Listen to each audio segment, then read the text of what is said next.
Hoi hoi. Hello, everybody. How's everybody doing? Good. You How is guys look. everybody doing? Wait, what? Go on. You guys look good, man. I'll tell you, this is a very vibrant chat already. You Yeah. guys look amazing. Yeah, there's So quite a lot of people here. It's awesome. yeah. Welcome, everybody. It's Don't Worry Wednesday. For those of you who've been here before, it's the show. You guys know what we do here. For Yep. those of you who haven't, it's a show where we handle any issues, challenges, or anything you might be going through. We invite you to talk about it. You can post it in the chat. Princess has given you how to contact us. Mhm. You can post it in the chat. You can go to dww at bss.studio. That's our email address if you'd like to be anonymous. Or you can go to our website, bss.studio. She has posted a link there for you guys. And excuse me, yeah, we would just love to help in any way we can. We're not professional therapists, counselors, policemen, lawyers, or doctors, or basketball players, or anything like that. That's very true. I can Yes, attest to that. however, we would like to be your friend and help in any way we possibly can. I know a lot of times, whatever challenge you're going through, you're probably smart enough to figure it out on your own. But sometimes it helps to have an outside perspective and to just talk about it. And so we just want to be that friend for you. Yeah. So yeah, so our producer is Jesse. Those of you who have been with us the last few weeks, you've noticed every now and again our format kind of changes a little bit, and we look a little different up here, and that's it's because we don't have our normal illustrious producer with us on Mhm. those nights. But tonight we've got Jesse as our producer. He's awesome. Everybody clap for Jesse because he's awesome. I'm everybody. We also have Princess, our chat room hostess, That's right. handling, talking to all you guys in the chat and keeping us on track because, I mean, there are two chats going on here. Yeah, we need it There's more than you guys. chat you guys see, and then there's the chat that we only see on the show. And that's the ones where Princess says, a little off track, are we, guys? Yeah. Do you want... See, she's a moderator in the chat here, and you'd think like that's to keep you guys in check, but it's not. It's really to keep us in check because we're It all over the is. place. Totally is. Yep. She's the one who keeps us focused and in line and everything. She's and there was, you guys totally can't see that, but she just sent us a message. Yep. It was literally what Joe said. A little off track here, guys. Brilliant. Yes, we are. And that's okay. You will find that we wind on and off track, and that's just what Mhm. makes the show fun. Right, right. It's a I'm show without Joe. a roller coaster. It is, yeah. Mhm. I'm Joe, and with me, the star of the show is Static P, Hey, Ryan. welcome. How are you today, Ryan? I am fantastic. Amazing. And yourself? Mm, better than I deserve. When you said that, I thought you said butter. And Butter. I was like, that is a good way to describe oneself. I feel as good as butter. Butter. Butter's Nice great. and smooth. Yes, creamy, rich, and full of fat. Butter. Yes. Wonderfulness is what that Mm-hmm. is. Absolute wondrousness is butter. Yeah. So anyway, so we've got some topics here. We've got I saw Noisy. I saw you ask if we had a lineup. We do have a bit of a lineup, but I don't Don't know if everyone's here for it, so it's all right. You'll yeah, I don't probably, know. if you're noisy, I would just write it down here in the chat or send us an email or however you'd like to go about that. Right on the website, we have forms for that as well. Mm-hmm. But we'll likely get to you because it's not expected that everybody who posted a comment or is here today. So Yes. Yes. Akil says Noisy and Cherry have something. mhm. Yes, and Cherry is here. I saw Cherry here. And I'll just call out some names, some of the recent ones here. And if you guys hear your name, let me know. Just say, hey, I'm here, or do something. Raise your hands. Don't expect us to see it though. Raise your hand. We won't see it, but type something in the chat. So we've got Hyrule Ichiraku Jack, Sumner Kagan, John Doe, Munkerstar, Munkerstar, you're probably not here. Man Left Behind, Eric Bodine, Gareth, Haley, Wandering Soul, Cherry, and Master Lay. And some of you guys, I know you are already here. Yep. Wandering Soul, I see you. Lay, you are here clearly. Cherry, you are here.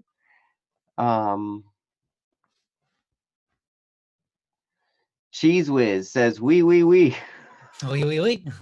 Oh, oui. I am a dairy product. I am Cheese Whiz. Oh, I see. That's how this is going. Yeah. That's where the cheese comes from. France. He's very smart. Yes. So, awesome. So, I guess probably if we're going in order, it looks to be Haley would be first. Oh. Unless somebody's name is different in and I missed it. I have not personally seen Eric or Gareth, so or any of the other guys. All right. Well, then we're gonna start with Haley. Hey, let's do it. Yeah. Hey, Haley. Because we love having you around. And so we're gonna you're here and I know you're super busy a lot, so you're not always here. She's So we wanna busy. Yep. Oh, and there was a random question, I think it was from Noisy, about making an amino community for Criminal Idol. That would be a good question for you. Yeah, like I'm not against anything you guys want to do. Go for it. I don't personally know much about aminos. That sounds like a Wii U thing. I could be wrong. I could have the wrong thing. If it is, yeah, go for it. If you want to explain to me, if it's not, explain to me what it is in the chat, and I'm sure it will be totally fine. But yeah. Yes. Awesome. Oh, and Noisy can post it in the Discord. It's not the Wii U thing. Okay. Okay. Oh. Yeah, you know what? It's fine. Like, I've got nothing against it. There's no reason. If it's just like an application where you guys chat and stuff for fandoms, yeah, go for it. I'll go. Yep. The more the merrier. Everybody start one, actually. Well, maybe that everyone start a different group. Oh, that won't go so well. That might defeat the purpose, actually. Yeah. So, all right. Well, yeah. So, yep. Well, Haley, you're here. We're going to start with yours. I'm the host. I get to make the decisions. Thank you for doing so. I wouldn't have it any other way. And you said it's a quick question. And I think it's a really good question because this is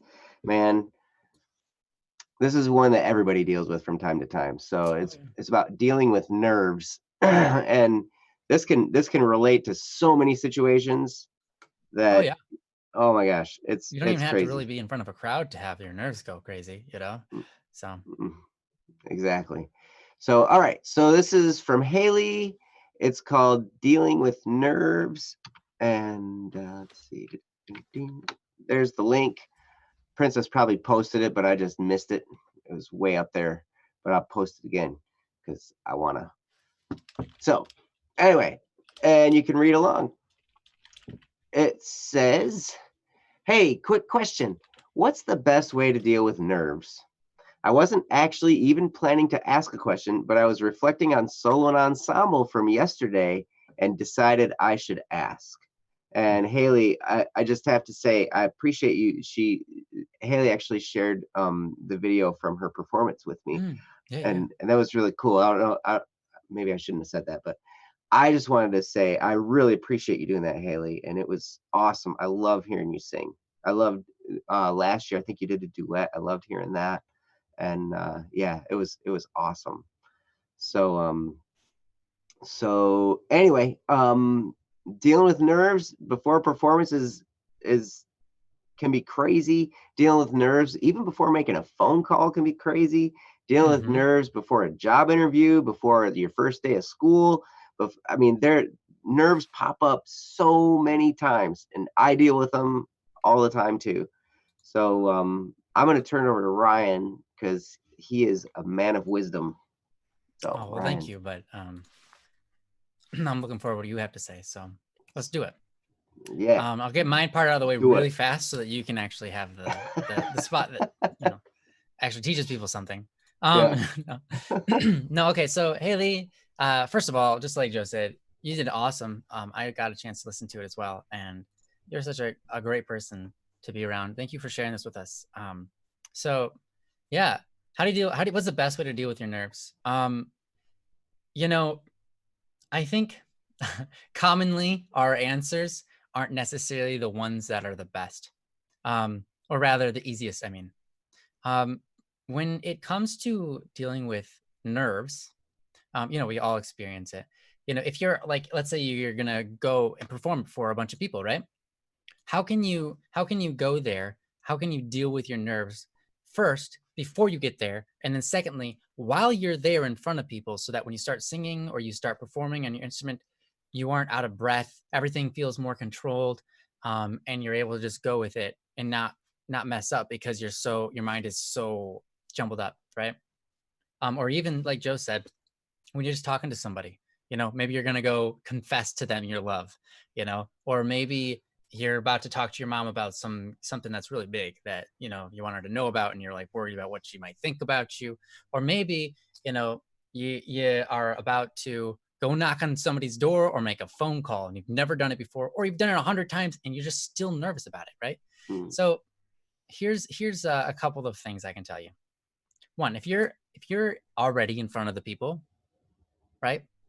The best thing that I've experienced as a way to get rid of my nerves is to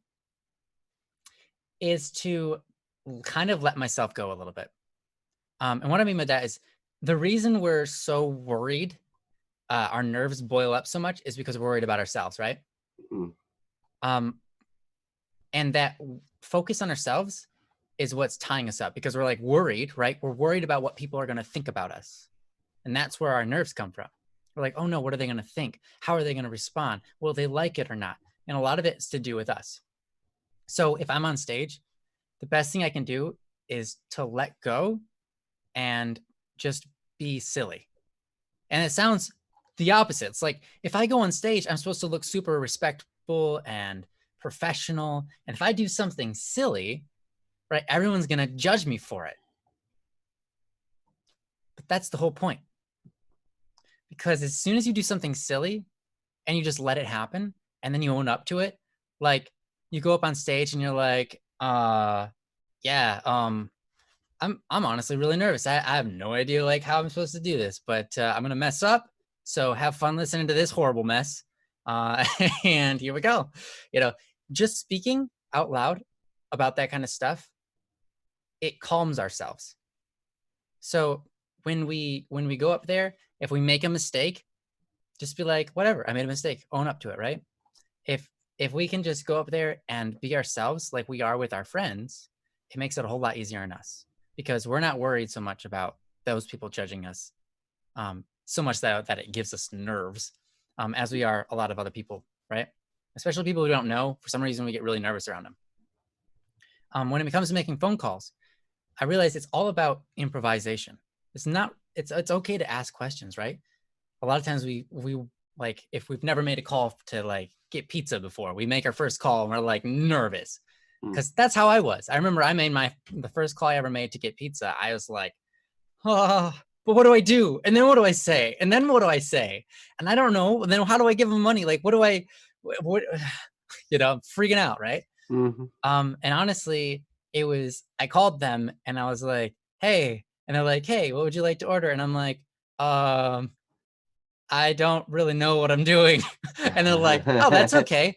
So the pizza comes in these 3 sizes. I'm like, okay. And they're like, this is the size you want to get if you're feeding this many people.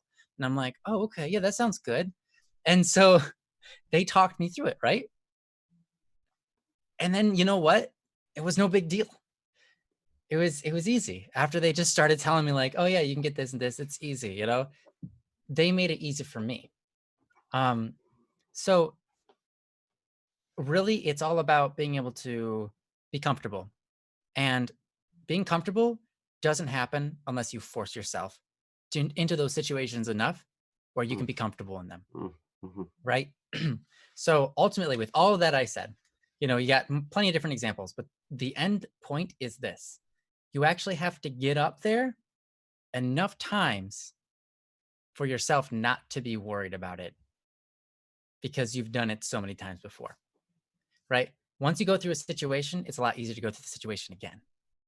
Um, and that is especially true with, for example, making phone calls, or mhm, it's especially true for, you know, getting on stage and performing. The more comfortable you are with yourself, though, the a whole like all the weight is lifted off. Because if you can be comfortable with yourself and not worried about what other people think, then your nerves can go away. So if you are before the show, right, or if you're about to do something and you want to calm yourself, a good way to do that would be talk to yourself a little bit. Have a little one-on-one time with yourself and say, you know what?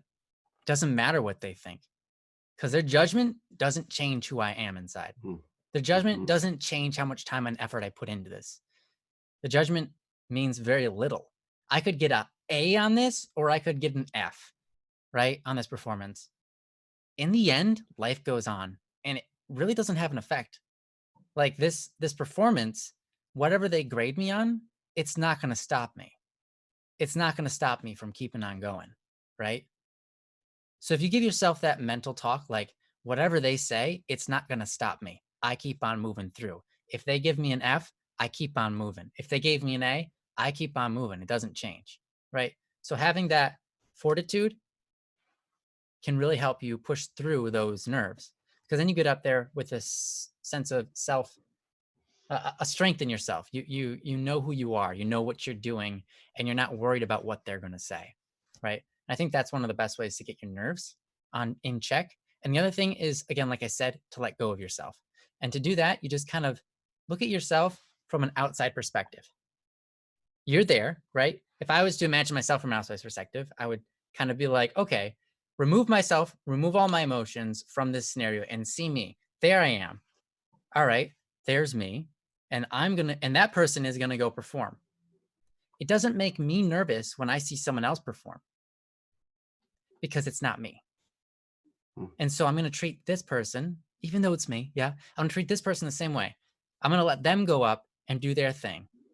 And I'm just not gonna worry about it, because why should I? If I don't ever worry about anybody else and their performance, and what is it? Why am I any different? You know, I just treat myself the same. Um, with that, like, you know, just get up there and do it.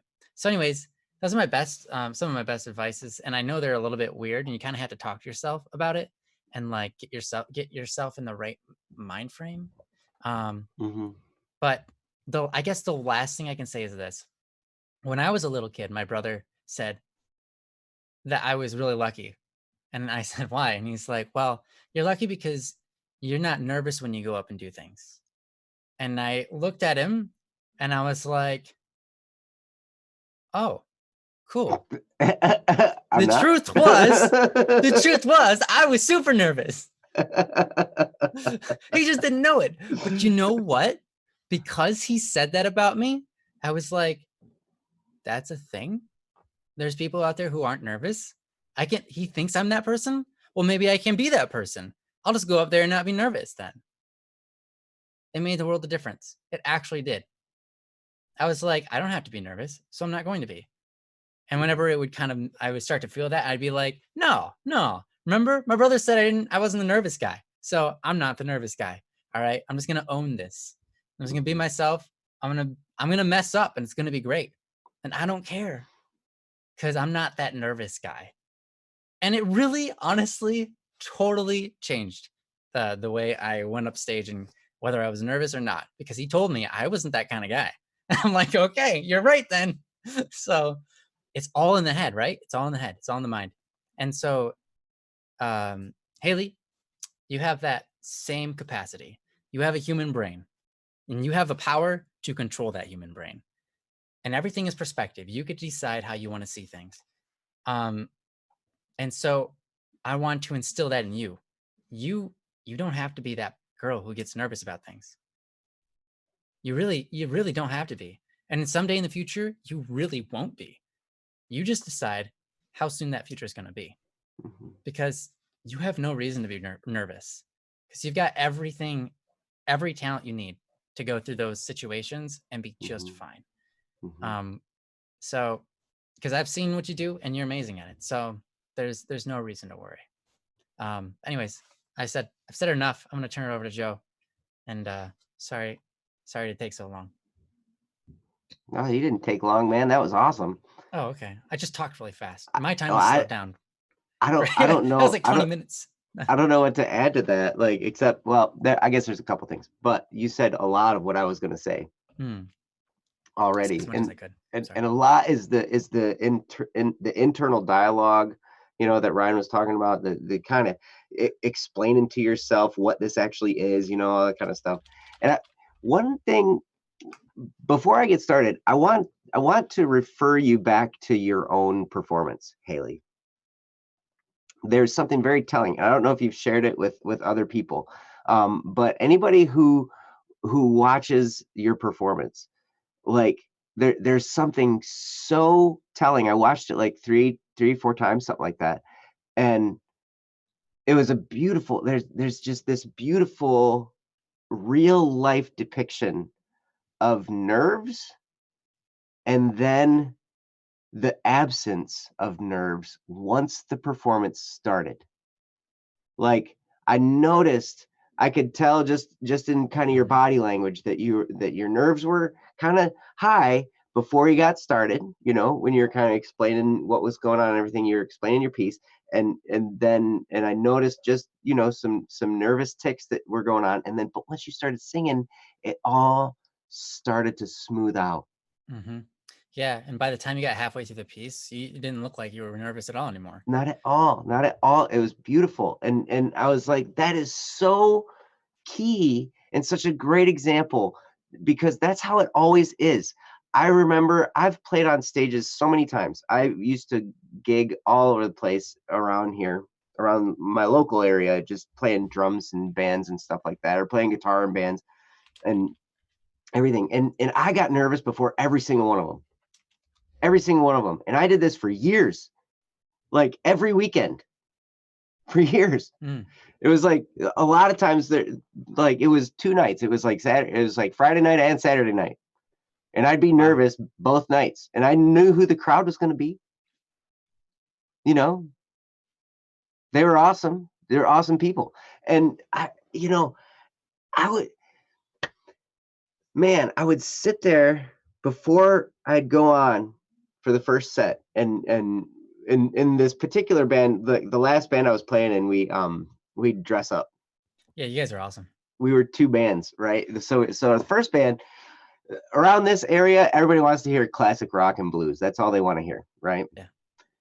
So and um so the opening band, it was the same guys, right? We were Mm. Big Bucks and the Loose Change Blues Band, right? And so we played all this rhythm and blues stuff, right? And so then that was the first set. And then the headlining act would come up. We were called Headband.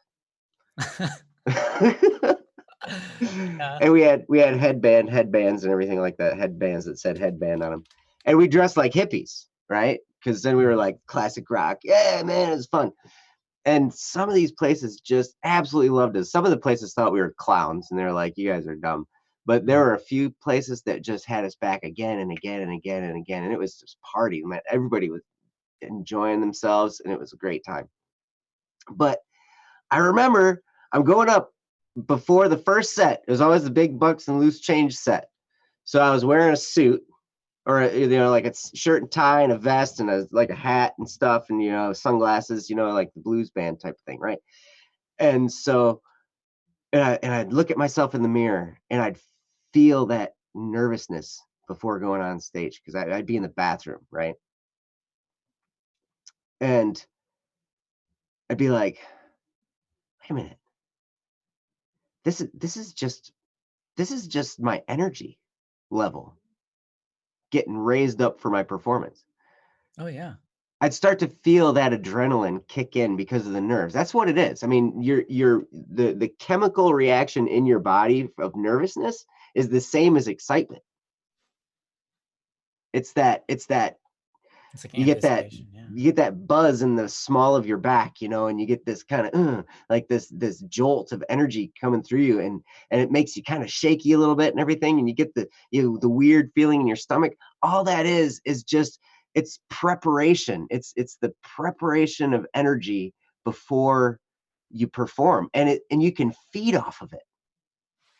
And then you can go out there and it actually can cause you to have a better performance than you would have because you experience that adrenaline. And it was I remember when I flipped that switch. And then the other thing I would tell myself is, you know what? I've done this enough times. Like Ryan was talking about, I've done this over and over and over again.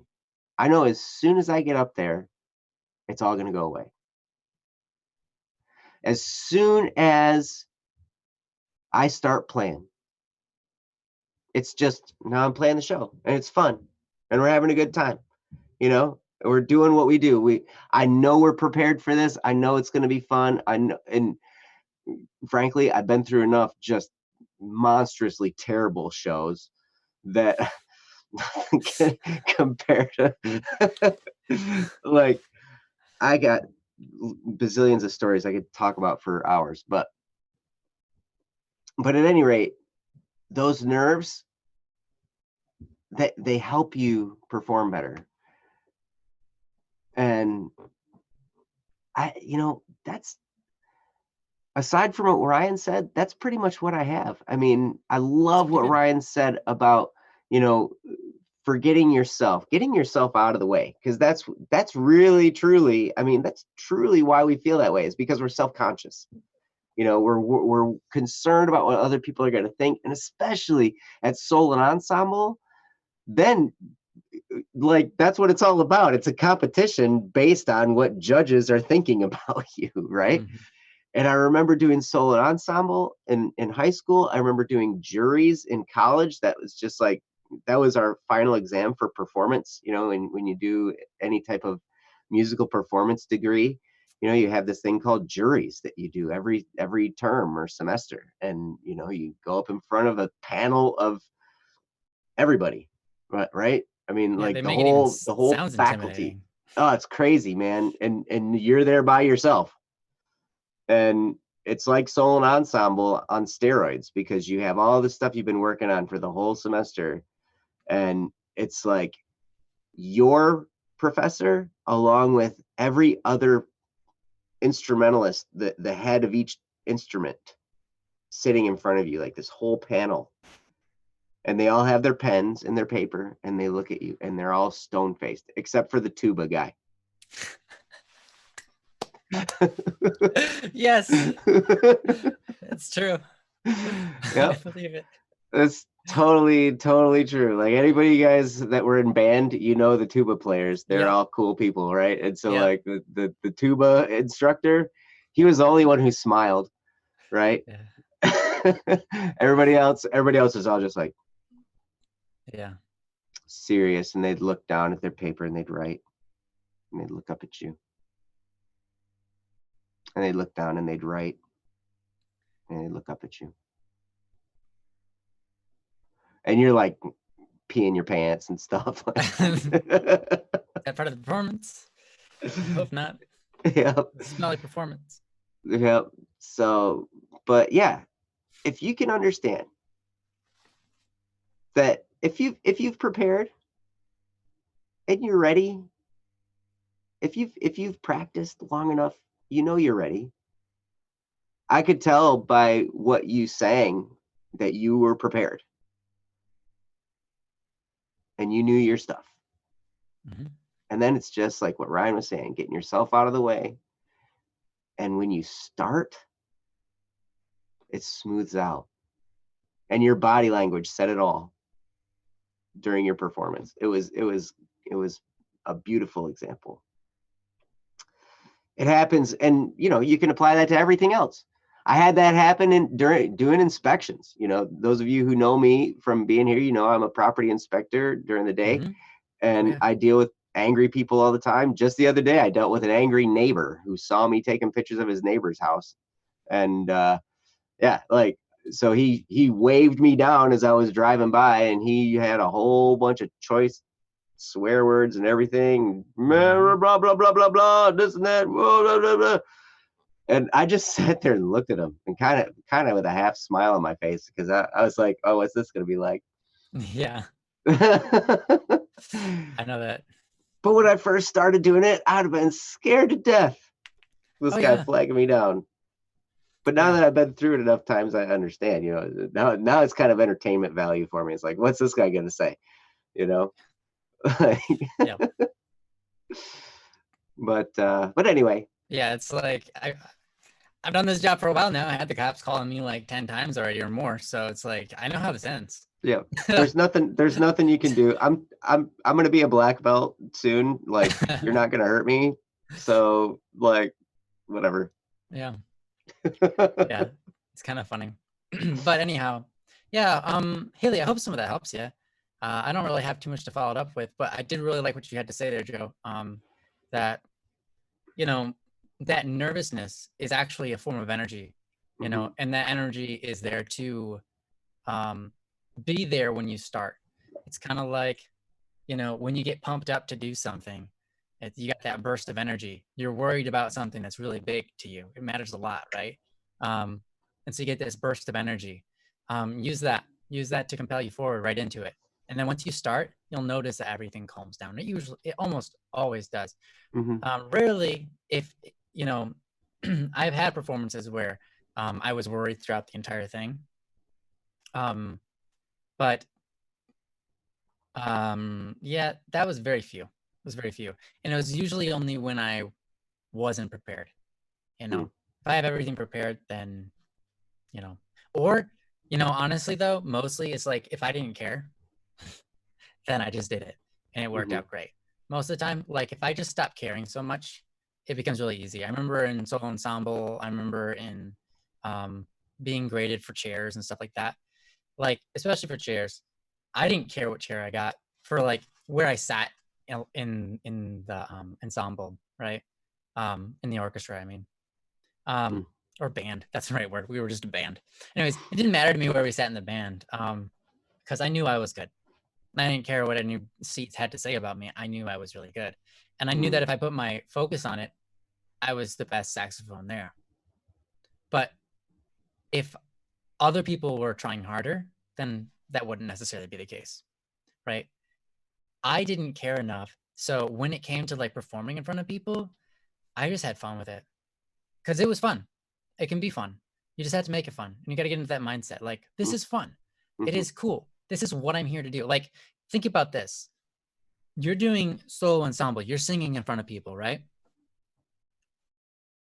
That's like the whole point of singing. Yeah. That's like the whole point of everything you're doing is to sing in front of people. It's Mhm. not to sing in your room in the quiet where no one can hear you. It's to get out there and sing for people. Mhm. So when that moment comes, that's the climax. That's the moment that you've prepared for. That's the whole reason you did anything up until that point was to sing on that stage, right? Or sing in front of those people. So have fun with it. That's the whole reason you're there. Because you're doing something you enjoy, right? So enjoy it, Mm. right? So enjoy it. So when you get up there and you start singing, don't worry about how you're being judged. Worry about how much joy you are having, how much fun you're having. And that will help in the performance. I can tell you this as a musician playing an instrument, and so could any other musician who plays an instrument. When you start playing the music as if the music itself was enjoyable, it sounds completely different than if you're trying to play the music extremely technical Yeah. and get every single thing right in front of a Yeah. judge. Yeah. I mean, That's so true. So yeah. true. So if you get up there and you smile, right? If you smile on stage, that helps a lot. Oh, because it gives that's yourself some tremendous. confidence. Tremendous. So you smile, that smile gives you that sense of like, hey, everything's all right. It programs your mind to think, you know what, everything's all right. And I'm up here to have fun. Then you start to have fun with your performance. That emotion goes throughout the building. Like everybody in front of you can feel your own personal enjoyment when you're on stage and you're enjoying what you're doing. And that emotion transfers into a better score. Believe it or not. Mhm. You could do more wrong by getting everything right than if you just went up there and enjoyed yourself, because the judges are also having an emotional experience and they're partially judging you based off of that. Mhm. If you make them go, wow, that girl was so much fun. She had so much energy. Yeah, she did like this wrong, but at the same time, she was so good. I want to give her extra points on other things, you Mhm. know? And that's just how we humans are. We're emotional creatures, right? We feed off of each other's emotions. So go up there next time with a sense of joy and enjoy what you are doing. Enjoy that piece and let other people feel that joy. And that will bring something more than just sound, more than just music, but something that is enjoyable. So that's the last thing I have to say on this topic. And hopefully, hopefully that helps. Mhm. Yes, that's about all I got too. So Nailed it. nailed it, man. Yeah. Actually, this is a Good good, job. like Joe, the first time he did this live, right? He was nervous. Now he's been doing this for a while. Are you nervous now? Mm-mm. No. I look forward to this. This is Yeah, so much fun. it is. It's interesting. Oh, there's one thing I did think about, and that was, it's a shame in solo and ensemble because you're done in just a couple minutes. Like your Hmm. performance is over in a few minutes. I remember like when I'd play shows and it'd be like 4 hours. Yeah. We'd start at 9 and go till 1, and we'd have a couple breaks in there. Like you have that nervousness at the beginning, and then the rest of the night's just fun. Yeah, yeah. That nervousness for a long show like that lasts for like 10, 20, 15 seconds into it, and Yep, you're like, yep, and then you've got 4 hours of just like, all right, what's the next thing we gotta do? All right, everybody hustle. yep. And you Right. sit there and you're like, oh yeah. And then at the end of the night, you get money. And you're like, what? Yeah. Yeah. Sweet. And then it's like, oh, now I got to tear my drums down. Oh. Oh, that's the worst part. Yeah. Yeah, for a drummer, for sure.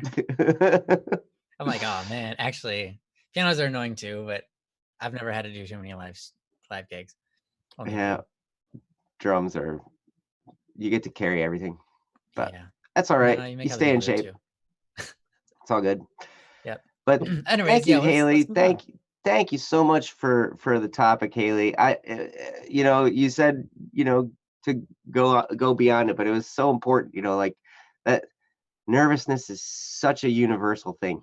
And yeah, there's so many applications for that. But go back and listen to what Ryan said. Anytime anyone is nervous, and that'll help. Yeah. Except for put the mute button on. And then once Joe gets on, turn that mute button off.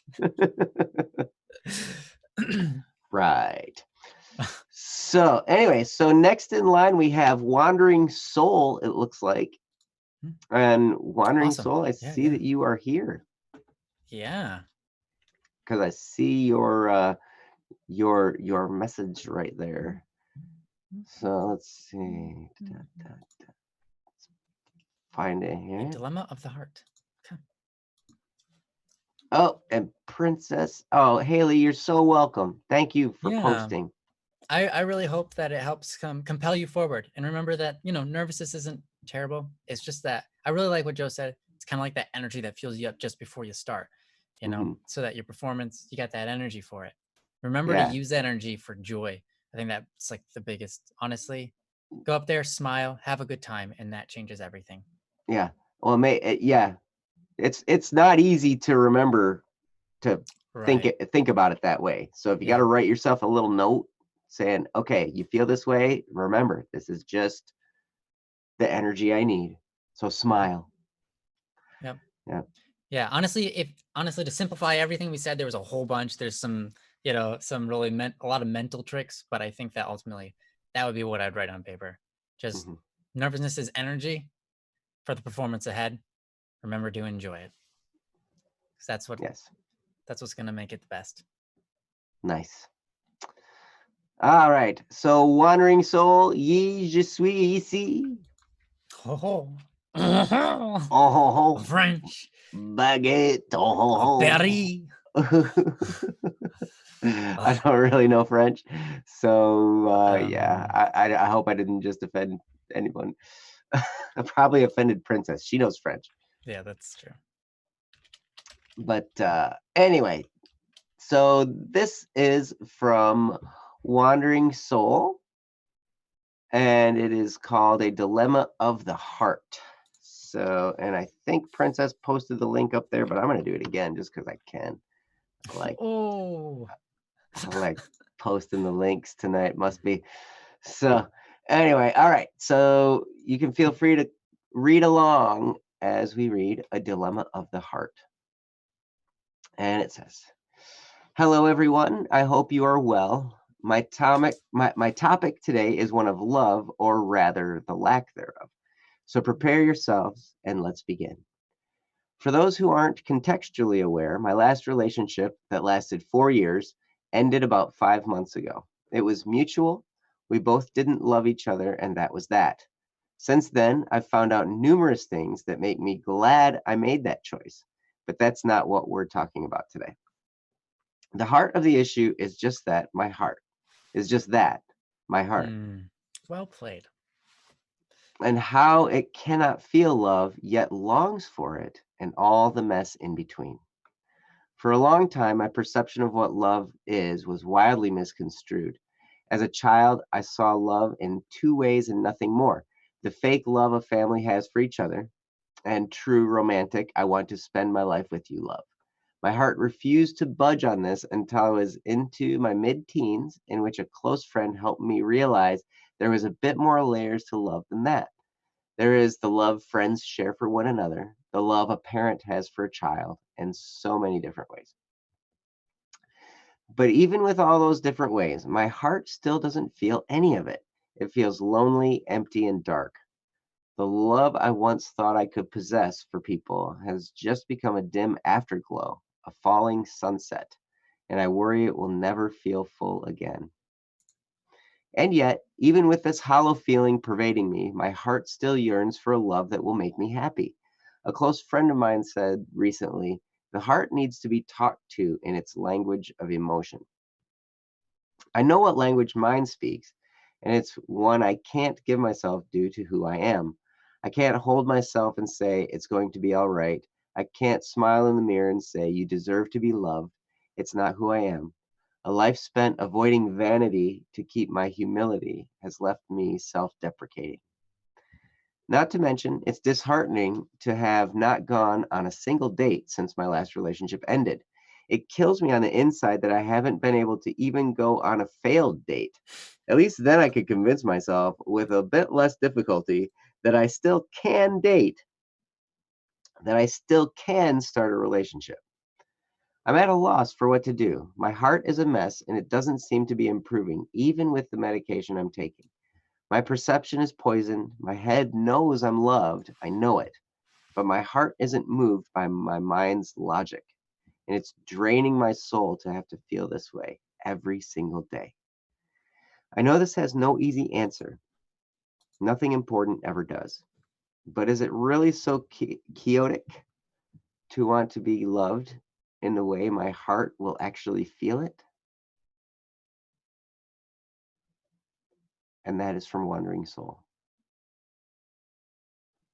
Um, First of all, this is really well written, and it sounds like you know a lot of stuff, Wandering Soul. Yes. You're very Yes. well informed about many different things. Hmm. I've never seen this word before. Quixotic. Now, Joe, you know words like way better than I do. What is this word? Or if anybody in the chat wants to talk That's about a it. really good question. I don't know either. I think that's how you pronounce it. Okay. Um, Oh, exceedingly Princess. idealistic, unrealistic, Okay. and impractical. Okay. Thank you guys. Yep. And she says it's quixotic or quixotic. Quicks. What is there's something done. It was Quixotic. from Phantom of the Opera, Don Quixote or something like that. Oh, yeah. You don't want to feel like him. He's a bit. He's got love all spinned around in a different kind of web you don't want to be a part of. Don Quixote or Quixote, Quixote. which Okay. just to me, that when I think Don Quixote, I think of like the Yeah. Quick Oats. That's exactly what I'm thinking about right now. Let's pour me a bowl of Quixote, and get just throw that in the microwave for like 50 seconds, 30 seconds, it'll be done. Yeah. Yep. Impractically in pursuit of ideals, especially those ideals manifested by rash, lofty, and romantic ideas or extravagantly chivalrous action. Oh, okay. Hey.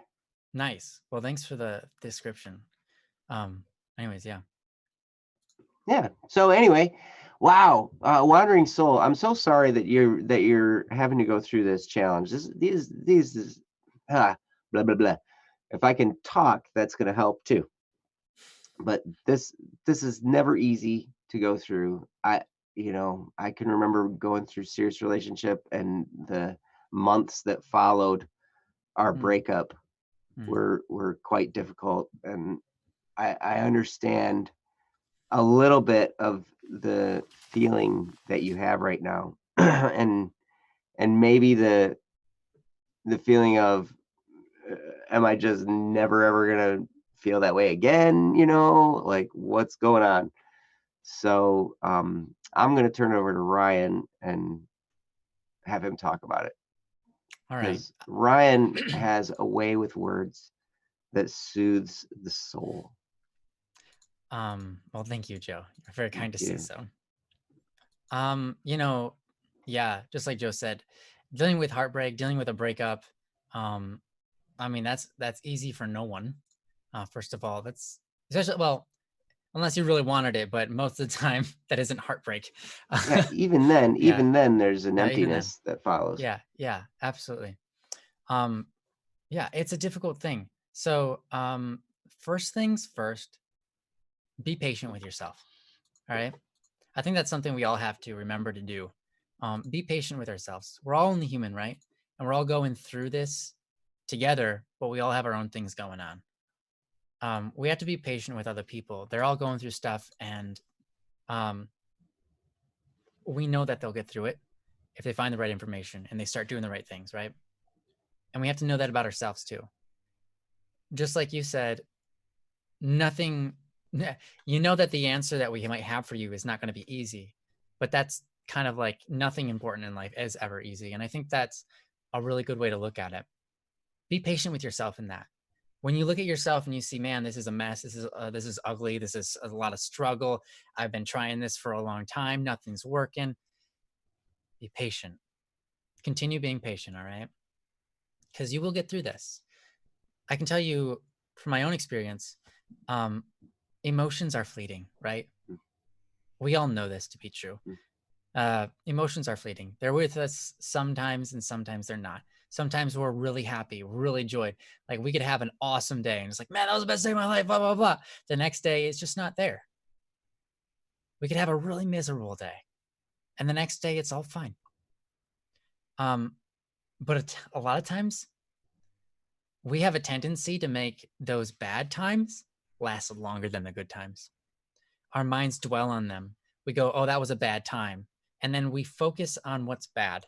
And through focusing on what's bad in life, we prolong that period which it takes to get over the bad things because we keep on piling stuff on it, piling stuff on it. Oh, this was bad. I'll throw that in the pile. And now all that stuff, all that junk is on top of each other. And it's hard to get back at the root to make things lighter and happier again. So if we can start to kind of allow time, allow ourselves, allow that thirst for growth and getting rid of the situation to start taking off junk, but stop piling more onto it, I think that helps a lot. If we can start to look at the world and say, you know what?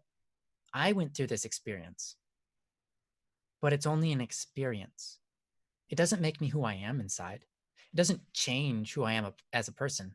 This was just something I went through as an experience. I get to take this experience and determine who I'm going to be because of it. If someone dumps me, that could have been my fault.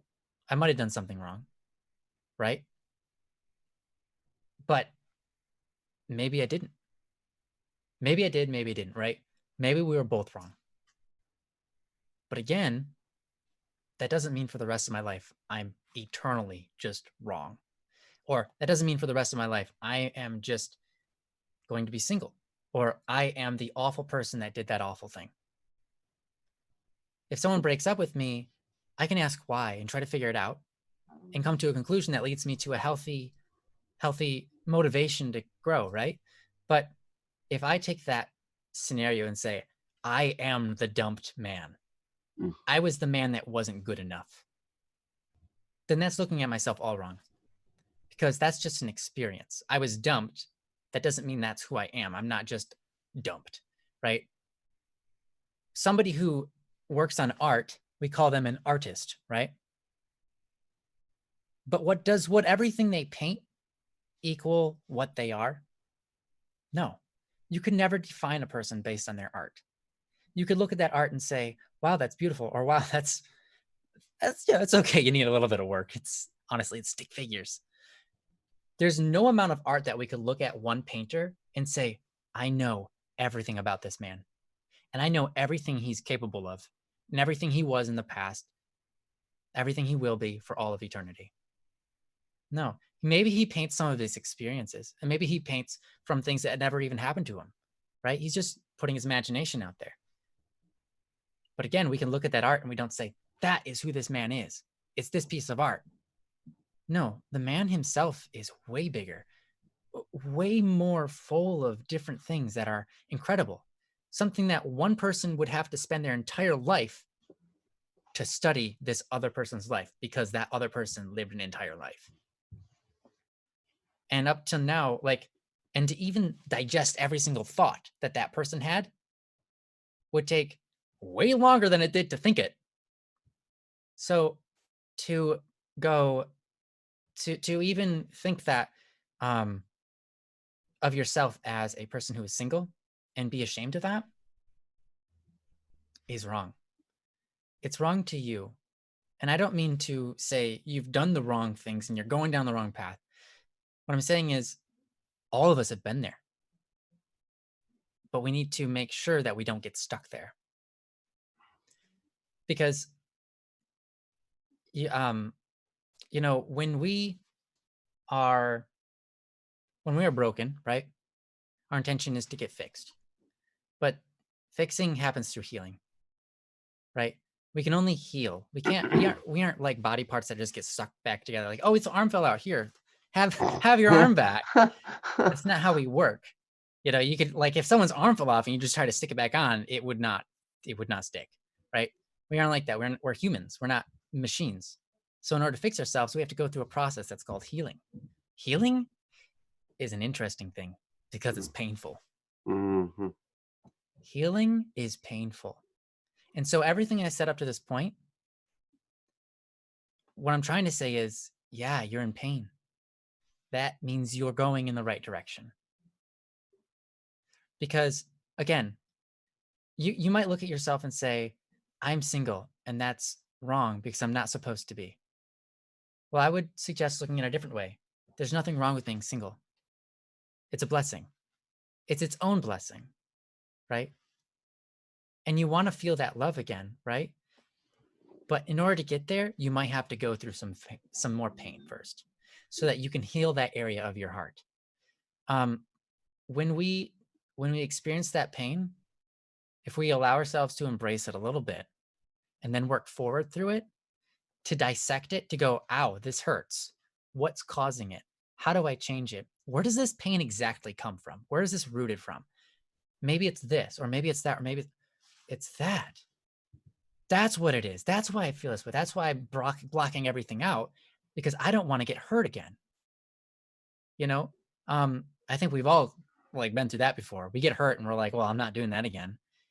which makes sense with like a hot stove, right? You don't want to touch a hot stove and be like, that hurt. I got to do it again, right? I want to burn my hand more. But when it comes to when we put up our own walls that limit ourselves, a lot of times what we end up doing is we limit the ability to love. Because the more walls we put between us and another person, the more we have to walk through and they have to walk through to get to us. The more we have to knock down just to get that feeling to come. So when we go and we look back at what causes our pain and we say, like, I was damaged by that, then to turn around and forgive that person and say, you know what? I forgive them. And I also forgive myself for not knowing or for not making the better action or for doing that wrong thing. When we admit that it's okay, that's wrong. I shouldn't have done that. Or that's wrong. They shouldn't have done that. I'm going to let it go. Right. Then we kind of put some of the walls down. That could be why you're not feeling love. There's all sorts of different things we put walls up for. And some of them, there are so many different levels, right? So if we work backwards and we think about our past and like really let it hurt, and then we forgive that person in that moment, I think that's one of the most healing things we can do. Absolutely it is. And the last thing I want to say is this. What you are going through might not actually even be a problem at all. Because I went through all that stuff, but now I'm going to say this. What you're going through, look, it's not wrong. It's not evil, right? What you're doing isn't evil. What you're feeling inside, or that lack of feeling, right? It's not evil that you are experiencing that, right? It's not wrong. And in fact, it might be a natural reaction to not have that feeling. Because when you're loved, you have that feeling of, oh my gosh, I feel love. It's like a kick of serotonin, right? But right now, you don't feel it. You don't have that emotion. That's okay. There's nothing wrong with that. I live most of the days of my life without feeling that emotion. But it doesn't stop me from loving other people, right? It doesn't stop me from being willing to sacrifice myself for other people. Because as you, I think, were pointing to, love isn't just an emotion. It's not about a feeling. Love is desiring the best for somebody. Love is willing to feel pain for another person, or even willing to feel pain so that we can grow. That's love for self. To get up and exercise, that's a loving act. It takes work. It's hard. It hurts. But in the end, we come out a better man or a better woman, right? Because we exercised. And it's the same thing with most things in life.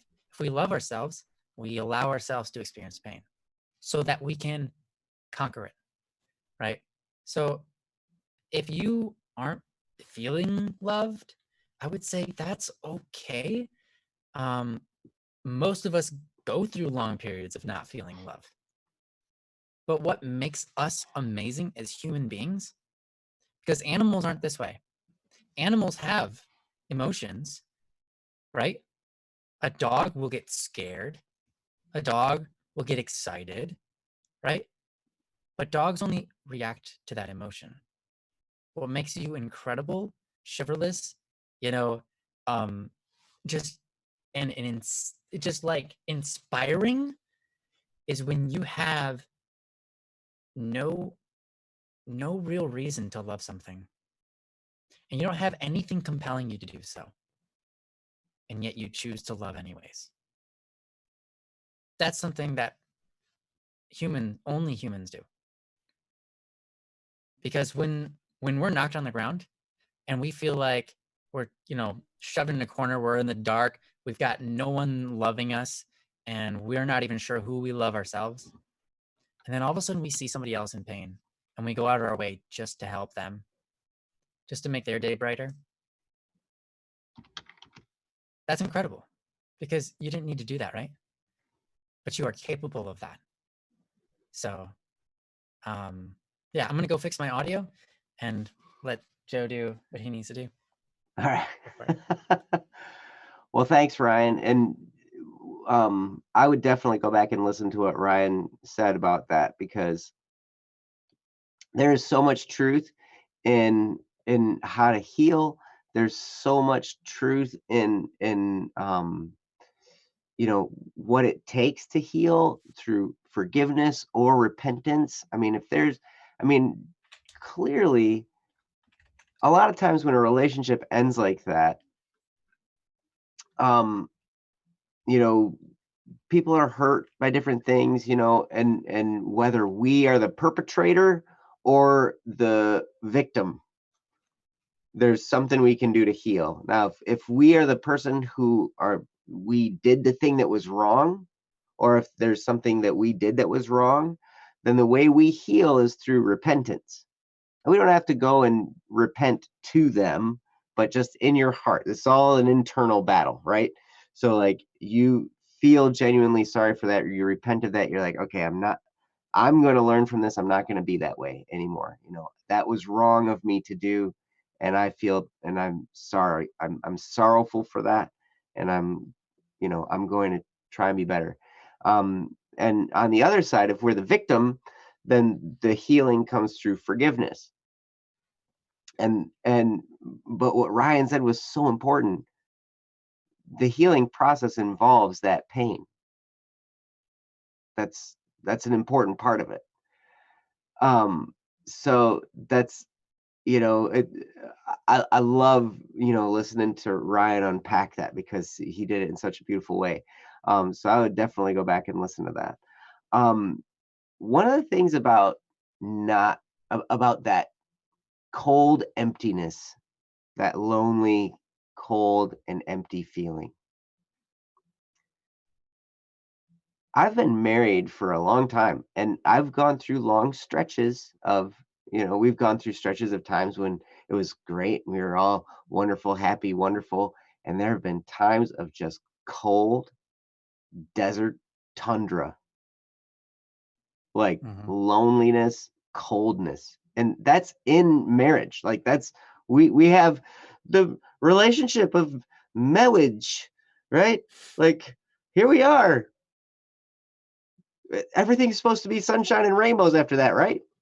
Or we're at least supposed to work together and figure things out. We're supposed to have this, back and forth. It's supposed to be this like vibrant thing, right? No, we've gone through stretches of absolute desolation from each other emotionally. I mean, it's crazy, and that loneliness, it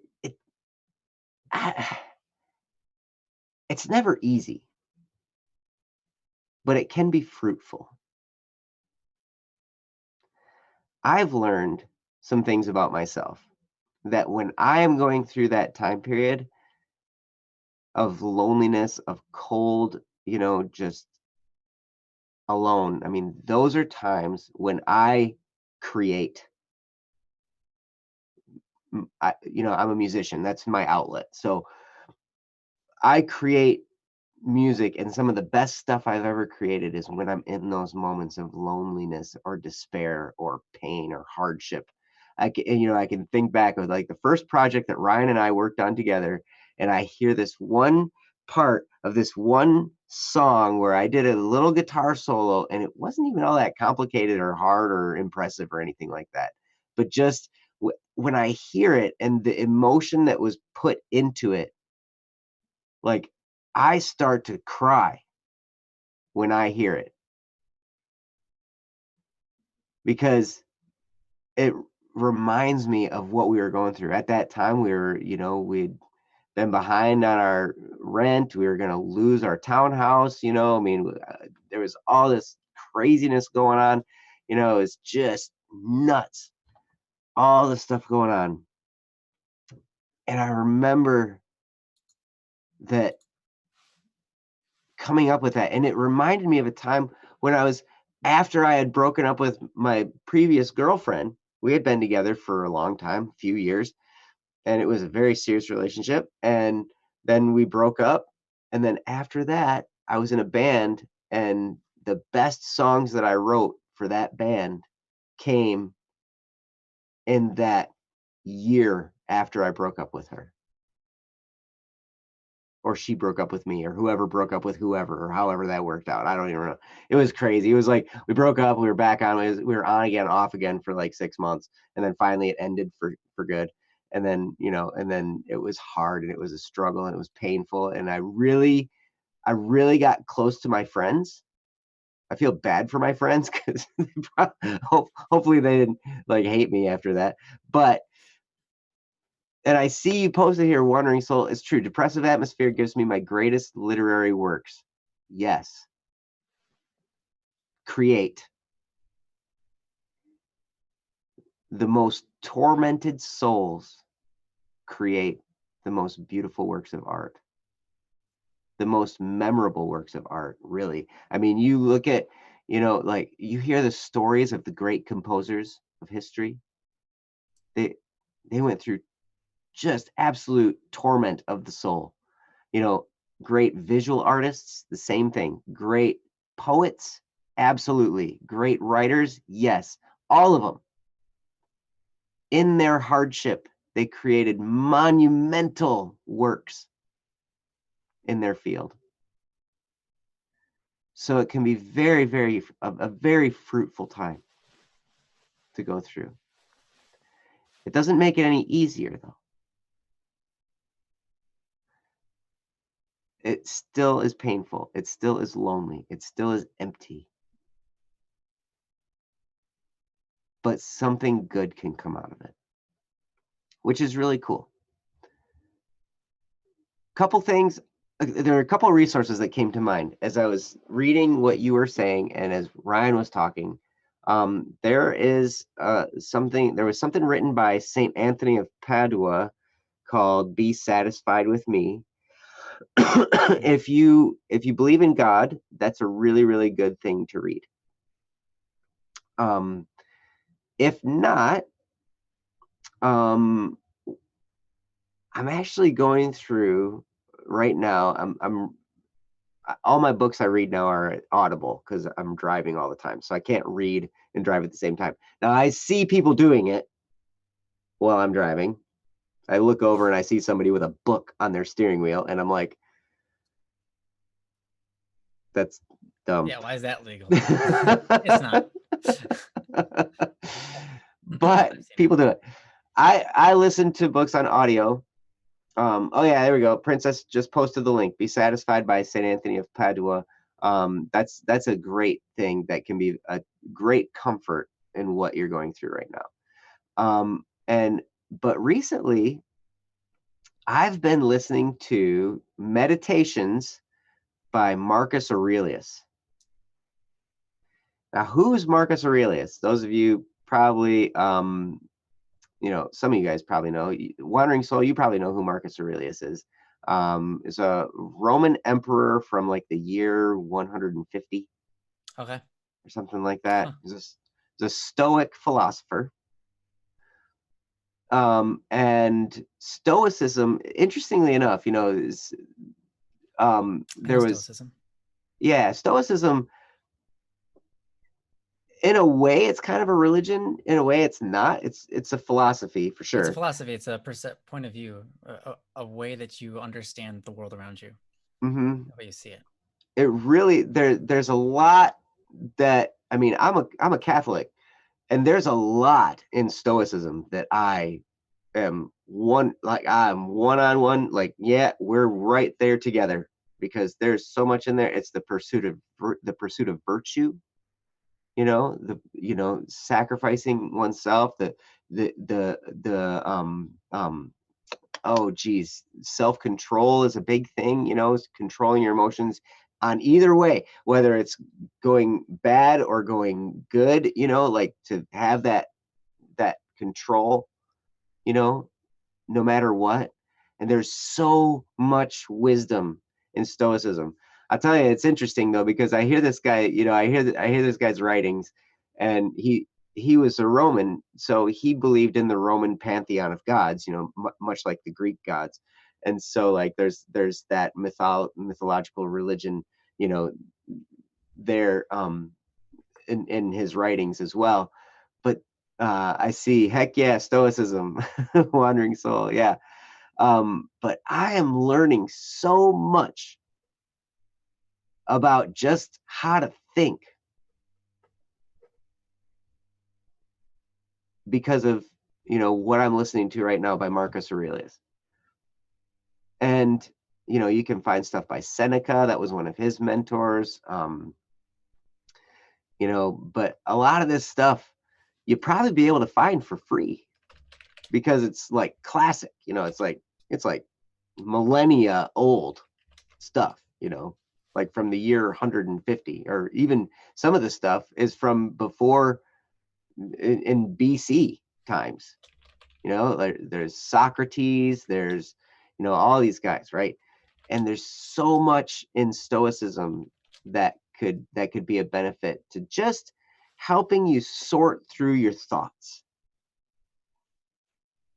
and helping you logically go through and be like, okay, this is this type of thought, this is this type of thought, doom to doom to doom. I can put them in their proper place, and therefore I can make sense out of this emptiness that I'm going through. I can make sense out of this experience. And I can go through it relatively unharmed, and thereby not get too caught up in myself and not get too caught up in what's going on in this experience. But I can look at it for what it is. I can understand it. I can use it to be fruitful, and then move forward, because that's really the goal, right? To just move forward.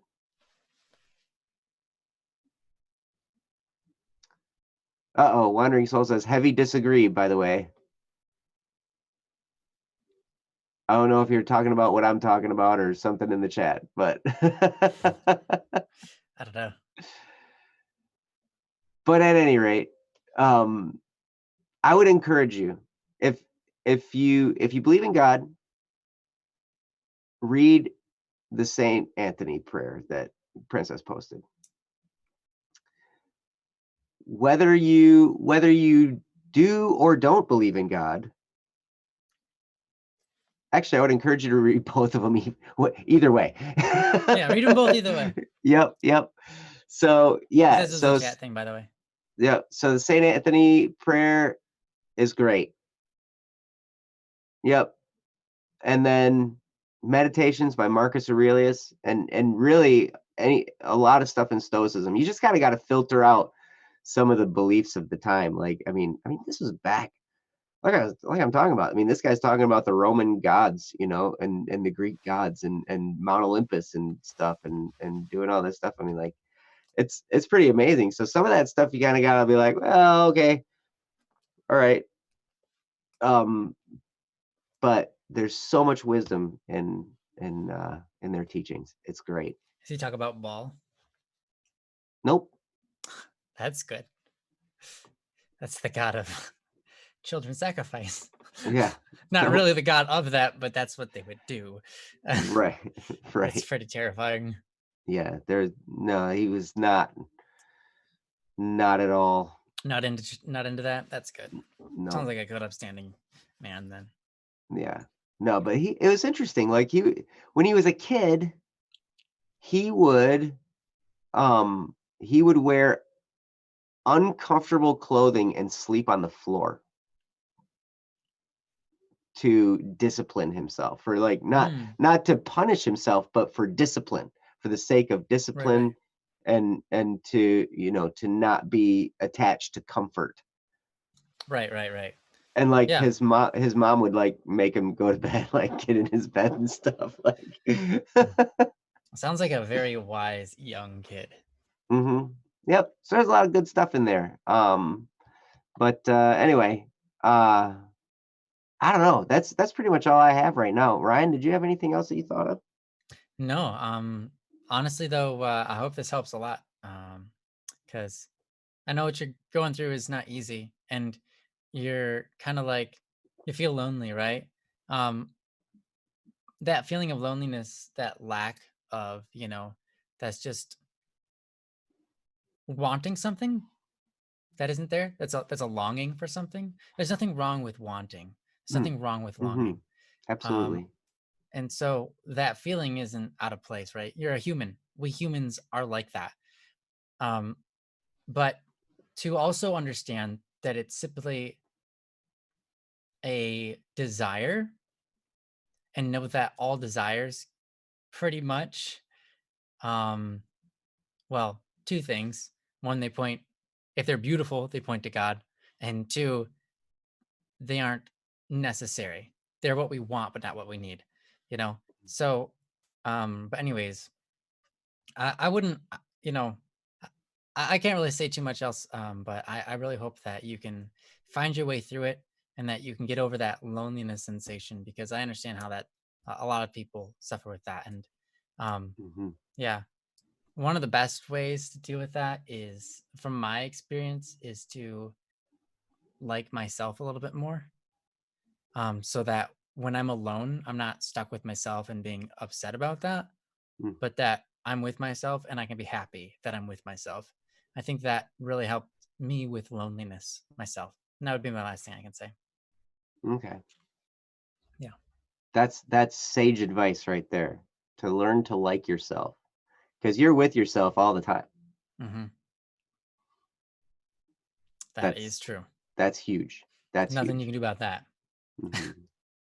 On So, a side note, I gotta say, like that one of the greatest things that I've learned since becoming a Catholic is to take wisdom from all religions that are out there, because all of them have truth.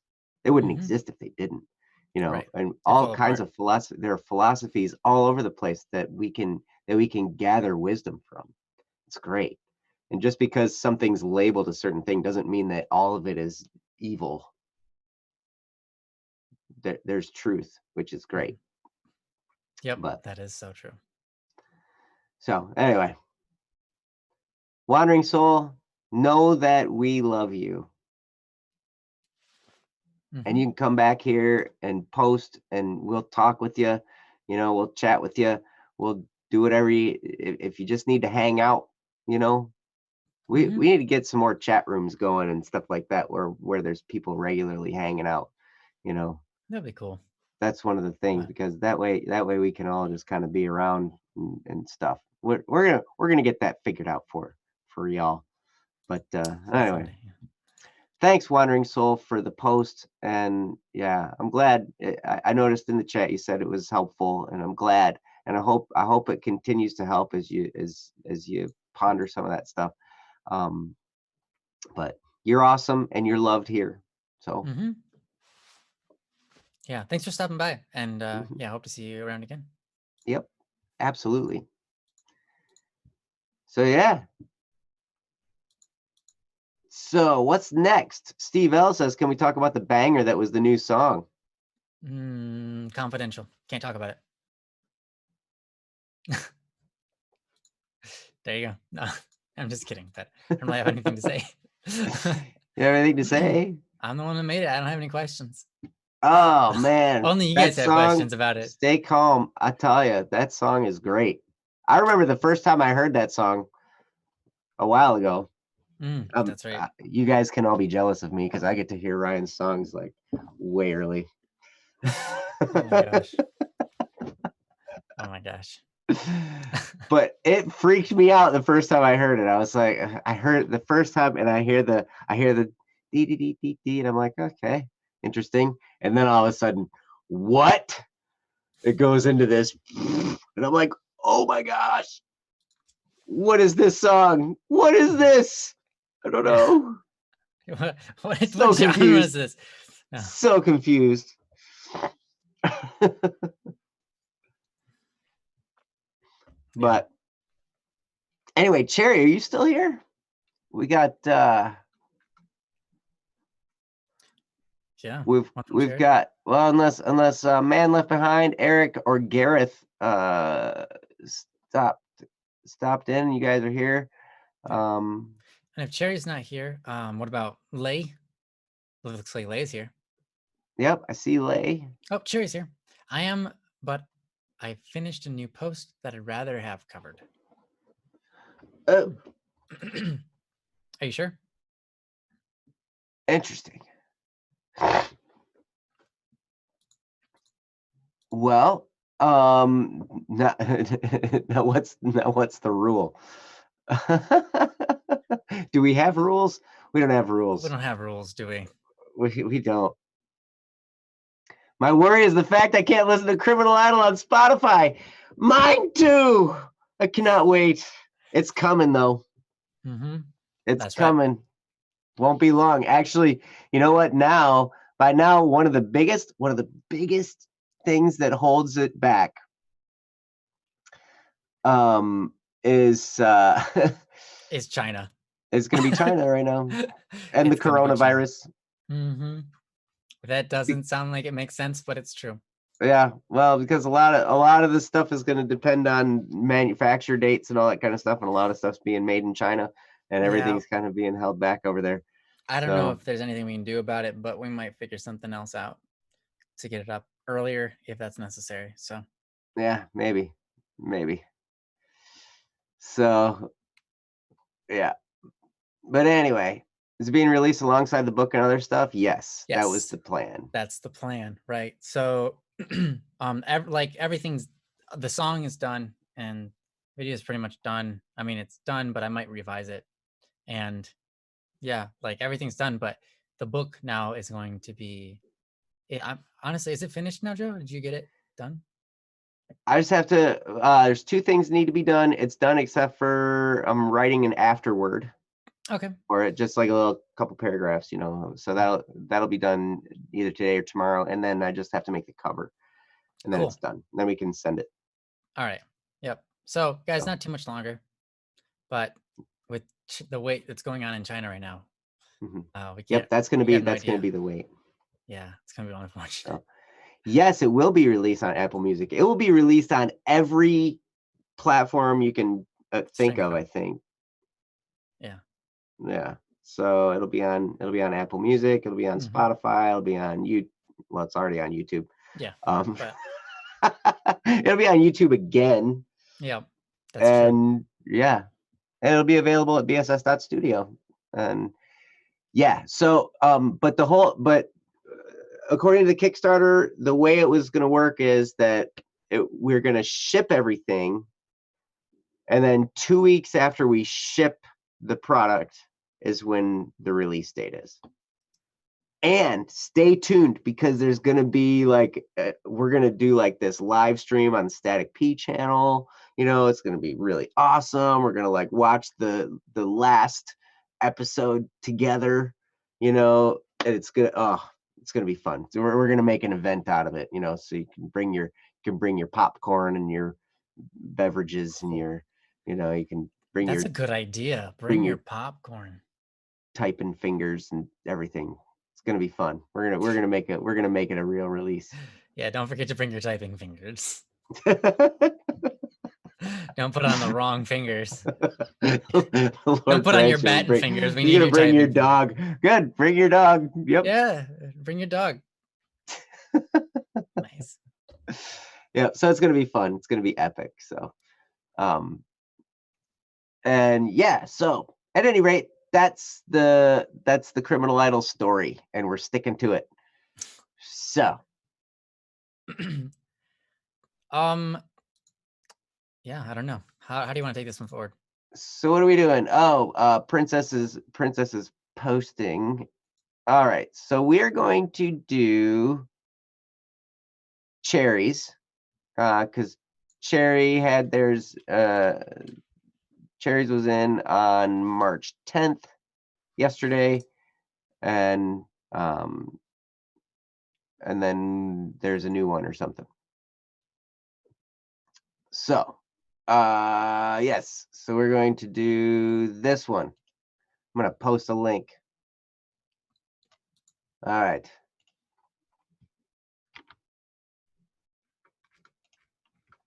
Nice. Kind of anxious about this post. Well, here it goes. You're going to love it. You're going to love what Ryan has to say. So yeah, so this is I'm not saying from anything this time. Cherry. Cherry goes by you right now on BSS.studio. And this is called Burdens. All right. You ready? Mm-hmm. All right, I'm Let's do it. ready.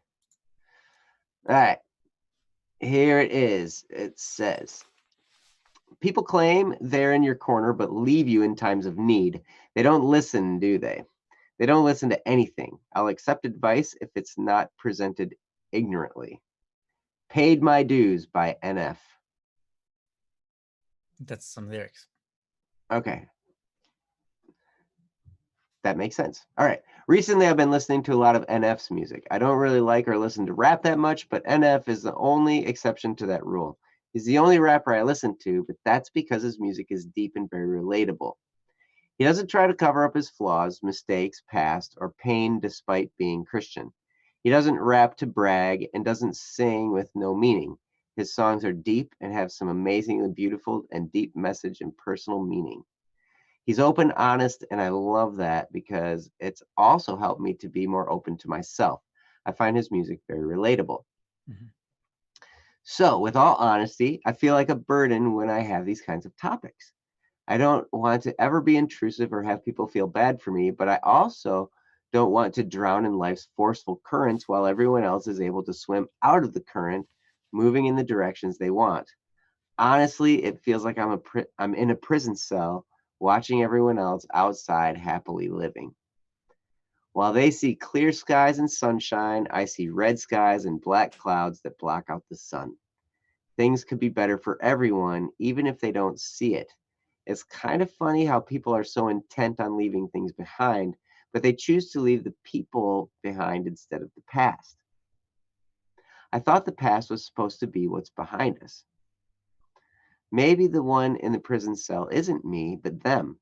Maybe I'm not calling them with the keys to open the cell and let me out, but rather to open the cell so they can come out and free themselves from the illusions of happiness that the cell has brought them. Let me be clear. Do I believe I'm above everyone else? No, but I'm also human. So I should have the freedom to make mistakes and redeem myself like every other human being on earth does. Some people let their issues eat them alive, letting their mistakes and their pain direct their lives and letting the current take them. But that's not me. If someone has trust issues and doesn't trust me, that's fine, but that's also their problem, not mine. It shouldn't be mine. Don't trust me all you want, but it's when you make your insecurities my problem is when I draw the line. I'm honest and not afraid to share my actual human thoughts with everyone. So if someone doesn't trust me, that's a decision they make themselves, not a decision they should make for everyone else. Having said all that, I've been much better. Sure, I still make small mistakes. I still have moments where I have deep emotional pain, but I've learned to conceal it, control it, and push it away. I guess it could be considered bottling things up in a way, but it's also not in its own way. If I could move on, I would have done it by now. In a way, I kind of have because I've learned that other people's thoughts and accusations of me aren't facts, but rather speculation. You can't really accuse people of being certain things and it be factual. You can't really accuse people of being certain things and it being factual. That's just not how it works. Sure, you may guess it's right, but you'll never be 100% sure because you aren't them. You'll never know anyone's personal motives, and even the person themselves may not even know it. So, speaking about not trusting people, you really can't trust anyone. Trust is a leap of faith. You can only hope that their motives don't clash with yours. Just because you get along with someone doesn't mean their motive is to benefit you. But, anyways, that's a topic that can get much deeper, and I simply am too lazy to get that deep into it. Plus, this post is pretty long as is.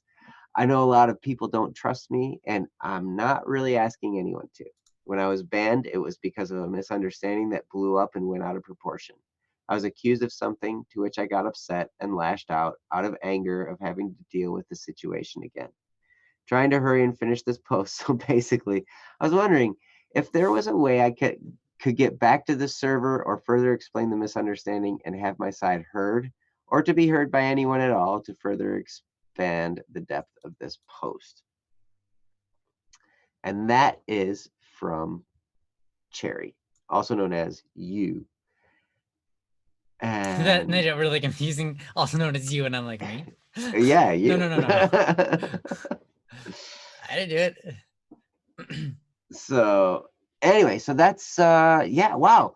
That's I understand where you're coming from. Yeah, mistakes, we all make mistakes, for sure. And we all do things that we regret, and we all do things, I mean, that's such a truth for every human being. As far as the end of your post, where as with the whole server thing, I have nothing to do with any of that, so I don't know. Ryan maybe has more say on that. I don't know about that. Yeah. But we can talk about some of the stuff you're dealing with. I know that it sounds to me like you're in a much better place than you were when you first started coming to Don't Worry Wednesday. Mhm. Looks like it was about a year ago from what you were saying in the chat. So Sounds about yeah, right. I'm proud of you, and I hope that you keep on keeping on in that direction. But yeah, Ryan, you want to start us off with this? Sure. Yeah, we can do that. Yeah, there's a lot in this post. So I guess I'll get to the question at the end first and then kind of work backwards. So when you're asking, like, can you come back to, or is there any way you can come back to the server, Discord server, or get in touch with the people to further explain your misunderstandings and so on and so forth? Unfortunately, I'm not really in control of that. The reason I say that is because yes, it is my server and I technically own it, but I'm never there. For me to make that decision that affects everybody else that actually is there, I feel is wrong of me. So I've left that in the capable hands of the mods there. So that's Senna and Princess and I don't want Marco. He has a lot of names and I didn't want to say the wrong one. A lot of other people. So I personally don't make those decisions anymore, because yeah, I can make a decision and be like, yeah, you're fine to come back, and then not get it talked out with anybody of the other mods there, and then it caused kind of mayhem and stuff among them. So I don't want to do that to them. So the best thing you can do is talk to those people. I know that's kind of where the misunderstanding stemmed from anyways. So that's what I would do. If you have contact with them, then that's how I would do it. If you don't, there's nothing really more you can do. So that's my best there for that. But the other stuff, you got a lot of stuff going on here. It's interesting because some topics, they go deep, right? And the deeper you go, the more you see a darkness, right, in them. But at the same time, the more you see the light. And what I mean by that is this: certain topics, like, you're talking about trust, right? You say you can't really trust anybody because really, it's just, do your motives collide, right? Do they work together? And that is true for the most part, for most people, right? However, and that seems dark, right? It's like you start to look at it and you're like, yeah, it's just like, we're either they're on my side because their motives are lined up with me, their personal motives, or they're not, and they're not thinking about me, right? It's just me alone, and them and they're alone, and together we're kind of just alone doing the same things together. But the beautiful thing about that is there's anomalies to that, and that's amazing because it's just like you said. It's kind of like, if you look at the Bible, it starts out, and on the sixth day man is made, and he's made with the beast. He's an animal, right? And we're animals, right? On the seventh day, that's when God hallows them. That's when God makes them holy. He breathes his spirit into them, right? And we become much more than animals. We become capable of doing things that break the norm, right? We become capable of breaking that animal instinct to only go along with our own motives, whatever benefits us best. Is very selfish. It's very selfish, right? And selfish isn't terrible. It's not that isn't evil. It's not necessarily a wrong thing to do, right? But as human beings, we're called and we're capable of putting ourselves out there, becoming charitable, becoming generous, becoming merciful, right? These are things that we do that are outside of the category of what's in it for our own interest or what are my motives, because then it becomes focused on them, right? So, hey Tara, how's it going? Yeah, a little bit, but um, kind of back and forth. So when you say you can't trust people because trust is really just having faith that their motives line up with yours, um, I would say that there are anomalies to that. And for example, Joe here, my friend Joe, I know 100% I trust him because there are times when his motives might not line up with mine, right? There are times when his motives are in a different direction than mine. Usually they're Oh, selfish. well, mine are too. Um, and then what happens is we put it out on the line. We actually give up our motives for each other to make things work better, to a better end. Sometimes we have to change what our motives are so that we can have a better relationship, or we have to change our motives so we can have a better outcome in our business, right? And that is, again, that's something that goes outside of motives colliding, meaning trust. This is actual trust, which is not dependent upon motives, right? And I think that that's a really, again, an interesting thing because we're talking about the nature of human versus what is humanity, like the nature of humanity versus what humanity is called to. Left to our own devices, a lot of us can be really, really just selfish. But then as we go along in life, whether we are Christians or not, right? As we go along in life, we make friends. We become devoted to them. We become almost willing to sacrifice for them. Set ourselves aside, allow ourselves to experience pain for another person. And that's called love, right? We love our friends. We love our family. We love, our romantic relationships. We are willing to take pain and go through um, letting our own motives down so to better lift them up, right? To be less selfish and be more charitable. And so I think that it's a very beautiful thing. So again, when we recognize the darkness in something, like, oh yeah, the more I think about it, the more evil we seem as human beings. Like the more dark we seem, the more self-centered and everything like that. But the more we also focus on it, the brighter the light becomes when we recognize it because we go, wow, this is such an anomaly. It is so beautiful. How could I resist? I want to be more like that. I want to be more giving because that's outside. That's something spectacular. That's something incredible. When you are selfish, really you're kind of just being normal. But when you are choosing to be charitable and give yourself up for another person, that's being extraordinary. That's being a higher level of, just mind, higher level of mind, a higher level of thinking, a higher level of virtue, right? Um, so there's that. And I think that um hopefully hopefully that kind of turns that trust thing, which you said is true, and turns it towards a more of a brighter light, right? Um, and then the other thing you said, which I think you also already kind of spoke about, you know, it seems like everybody else is all happy and having a great lives while we go through it and we suffer. But to be honest, that's how a lot of people feel.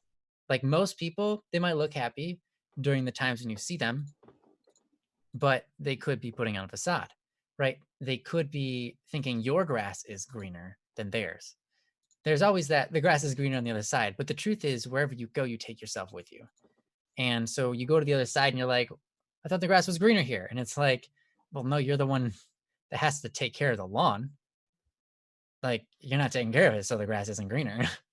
And that's kind of how it can feel sometimes. Like if we look at Facebook or Twitter or what's the other platform? Instagram. People are only taking pictures of the best version of themselves. Snapchat. And Snapchat, thank you.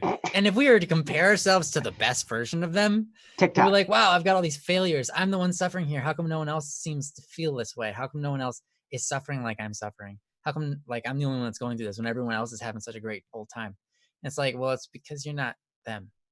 You don't know them. And I think you already know this, right? You already kind of wrote this out in your message, but then you kind of led that into maybe you're called to help them see that. And yeah, maybe so. You know, here's the thing.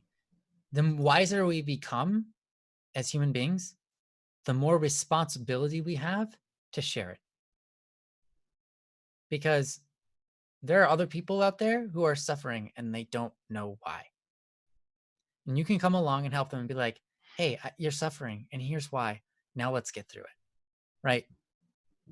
And then that makes the world a better place to live in for everybody. Like for everybody. That's like no one is excluded from that. Everybody's life is better from that. Because the more people you lift up into the world, right? The more people you help stand up, the more other people are going to help other people. And the more people are going to want to be fair. The more people are going to want to be charitable in the world. The more people are going to want to give something of value and go out of their way to do that. And so I think that would be, you know, maybe something you can do. You know, if you're talking about maybe it's my call to help other people who don't see who haven't reflected enough to kind of analyze everything and come to some kind of conclusion about whatever problem they're suffering through. They don't even realize what problem they're in, right? And so yeah, I think that if you can do that tactfully, right? I think that's really good. It's a really good thing. But it's understand this. Kind of like you mentioned in the quote of your song. People don't listen. You can give them all the advice. A lot of people don't listen to your advice. Rarely do people take your advice. Just know that that's okay. Mm-hmm. Because what you say matters and it sticks with them. And it might take a couple of years, but eventually that advice lingers long enough that they cave into it because it's the truth and you can't get around the truth. You know, a lot of problems solve themselves, but either way, if you give advice, I think keep in mind that the best way to give advice is to take someone by the hand and show them who you are and what you've discovered. Don't ever comment about how broken they are.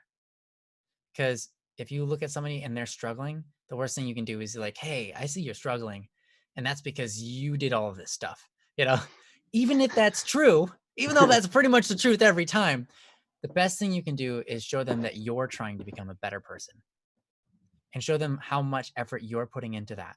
And it will inspire them to start looking at themselves and saying, what can I change in me? And then that will inspire people more than anything else. So, yeah, make a friend. Honestly, that's the way you change people the most is you make them your friend.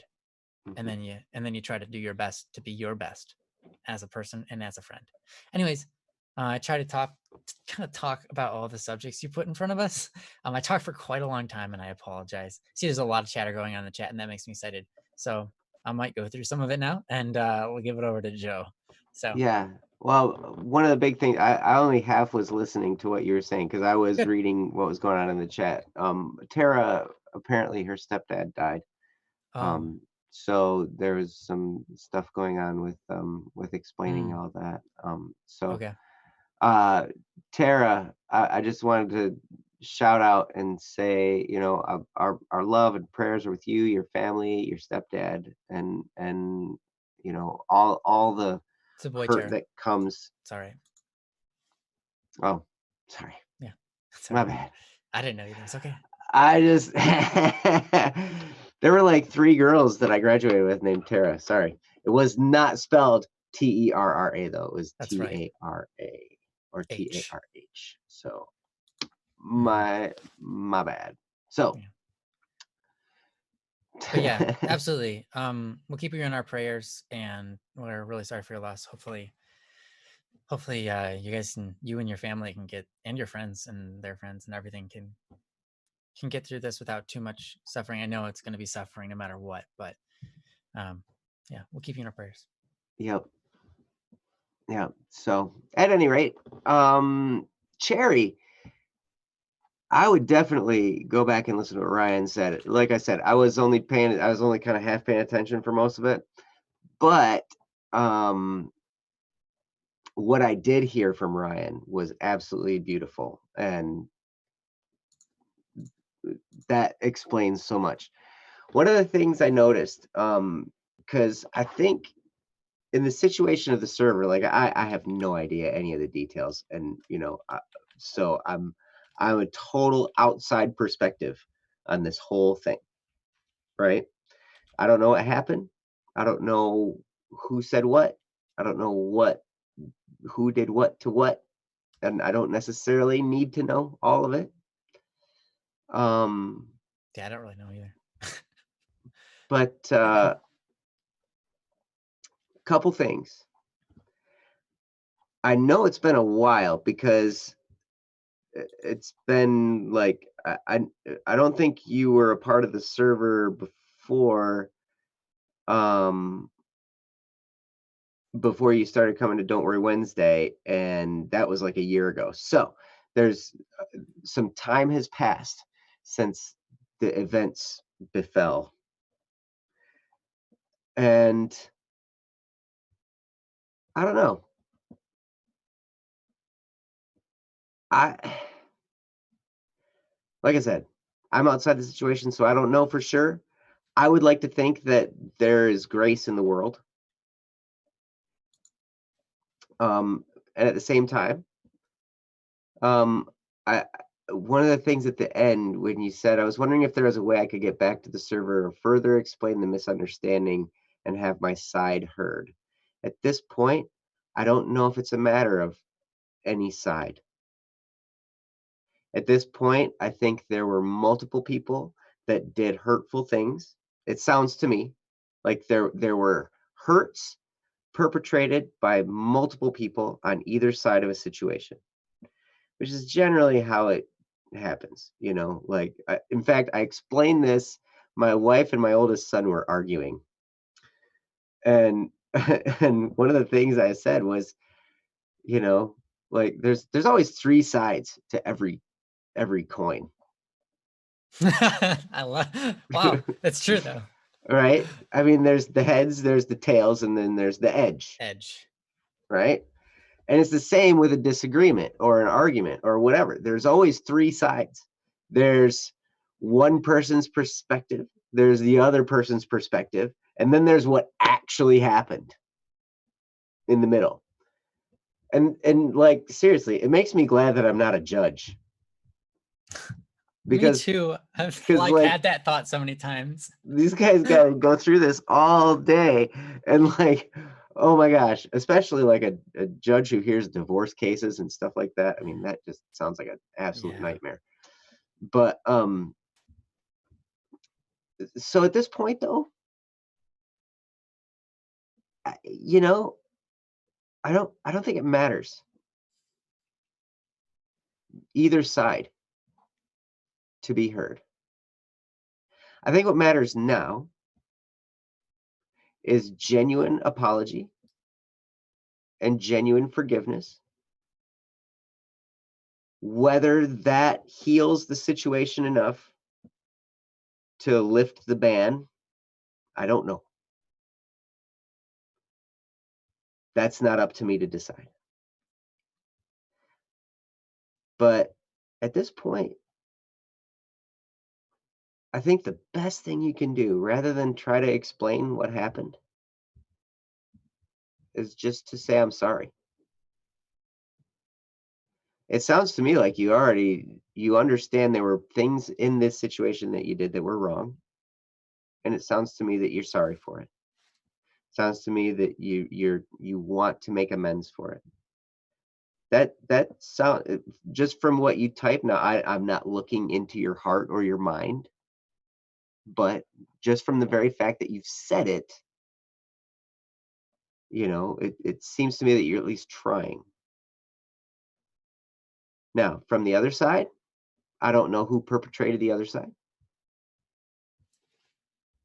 I don't know who did what that hurt your feelings.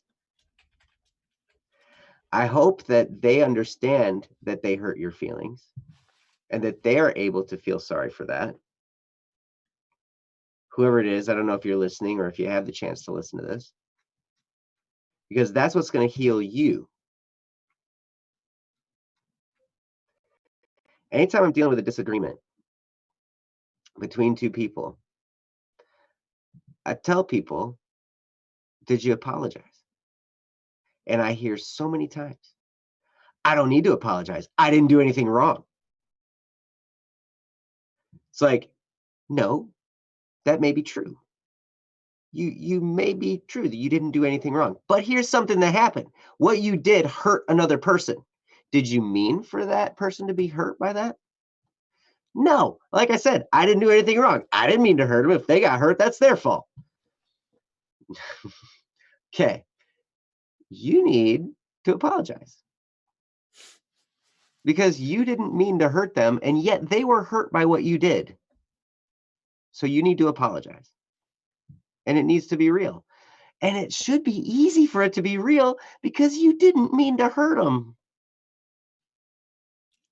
But you got to think of the other person. You got to get like Ryan said so succinctly in the earlier talk, get your brain off of yourself and think about somebody else. Think about what they must be feeling. I have to do this all the time. I have to do this when I think of other people. I have to take my head off of myself and think about other people. This is the only way we reconcile anything. So if somebody did something to another person and it hurt them, I'll put it on me. If I do something and it hurts somebody else, I need to apologize. I went through this this weekend. We were trying to get ready to go somewhere, and we're trying to get ready. It was my mother-in-law's birthday, right? So we were going to go out to eat. And like my youngest son, he just did not want to get ready to go. And so it's like, we're trying to get ready to go. And he pulled the limp thing, like the whole, I'm just going to lay limp on the floor. I've done that. First, it was like, I'm going to go play video games. Then it was like, I'm going to go watch TV. And then it was like, I'm going to go do this and I'm not going to do anything. And then it's like, and then he just laid there on the floor, limp. Like, and so I'm like putting his shoes on for him because all these people are waiting at the restaurant for us to get there. And it's like getting straight. And so like, and I'm pulling his coat on and I'm tugging his coat on. And when I got one sleeve on and then I was getting the other sleeve on and I accidentally like twisted his arm a little bit when I was putting the thing on and it hurt his arm and it didn't break it. It didn't like bruise, nothing serious. It just was a little bit painful.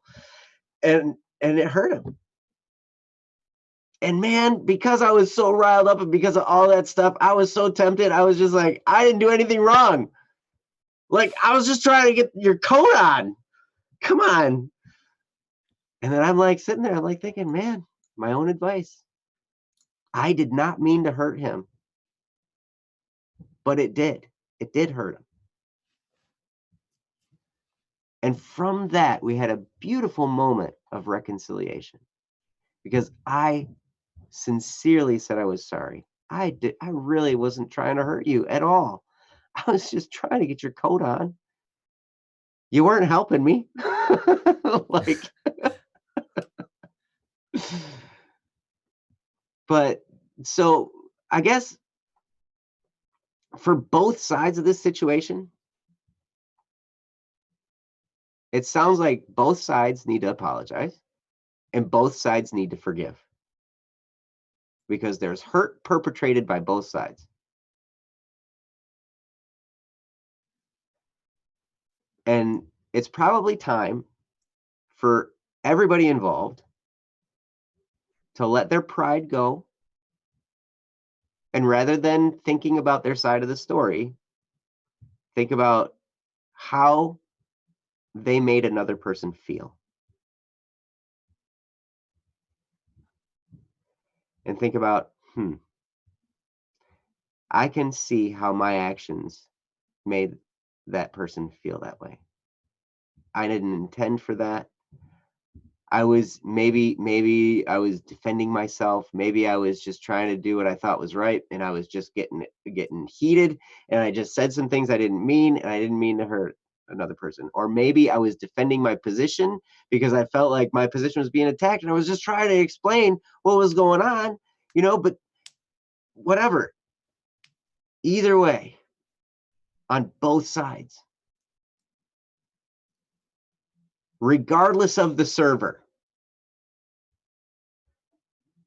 for people to heal, there needs to be contrition and forgiveness.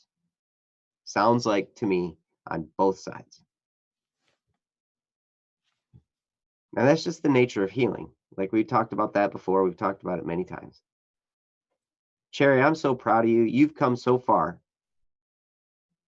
from your earlier posts. Sounds to me like you're in a much better place now than you ever were before when we first started hearing from you on here. And regardless of what happens on the server, I hope you guys can figure out and patch this up. I hope that both sides can just humble themselves and say, I'm sorry, and offer some forgiveness. And whatever happens, I love you. Whoever you are on either side. I just want you to move forward. I want your lives to move forward. I want you to heal. That's what this show's all about. We want you to heal. And I hope some of that sparked something. And I apologize for being a little bit direct. Sometimes it's what it takes. But anyway, I'm done. Ryan, what do you got? I don't think I have anything else on top of that, but thank you for posting the topic for us, Cherry. Just like Joe said, we are proud of you. You've come, just like Joe said, a long way. And so, even if you hadn't, we'd still love you. We're glad that you're here. We're glad that you're with us, and we're sorry. Personally, I'm sorry that you're suffering through, what happened back then. Still, you know what I mean? We don't want that for you, and we don't look down on you for it.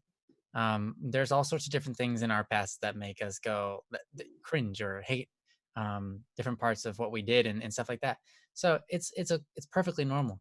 Of all of the other things you've gotten over already, it's incredible. So getting over this thing, I mean, it's just another thing, right? You'll get there, and we believe you. And we, just like Joe said, wrongs are on both sides. We believe in you as a person. We believe that you're a good person. You've talked in recent posts, and you're on here all the time helping the chat and helping people with your advice. So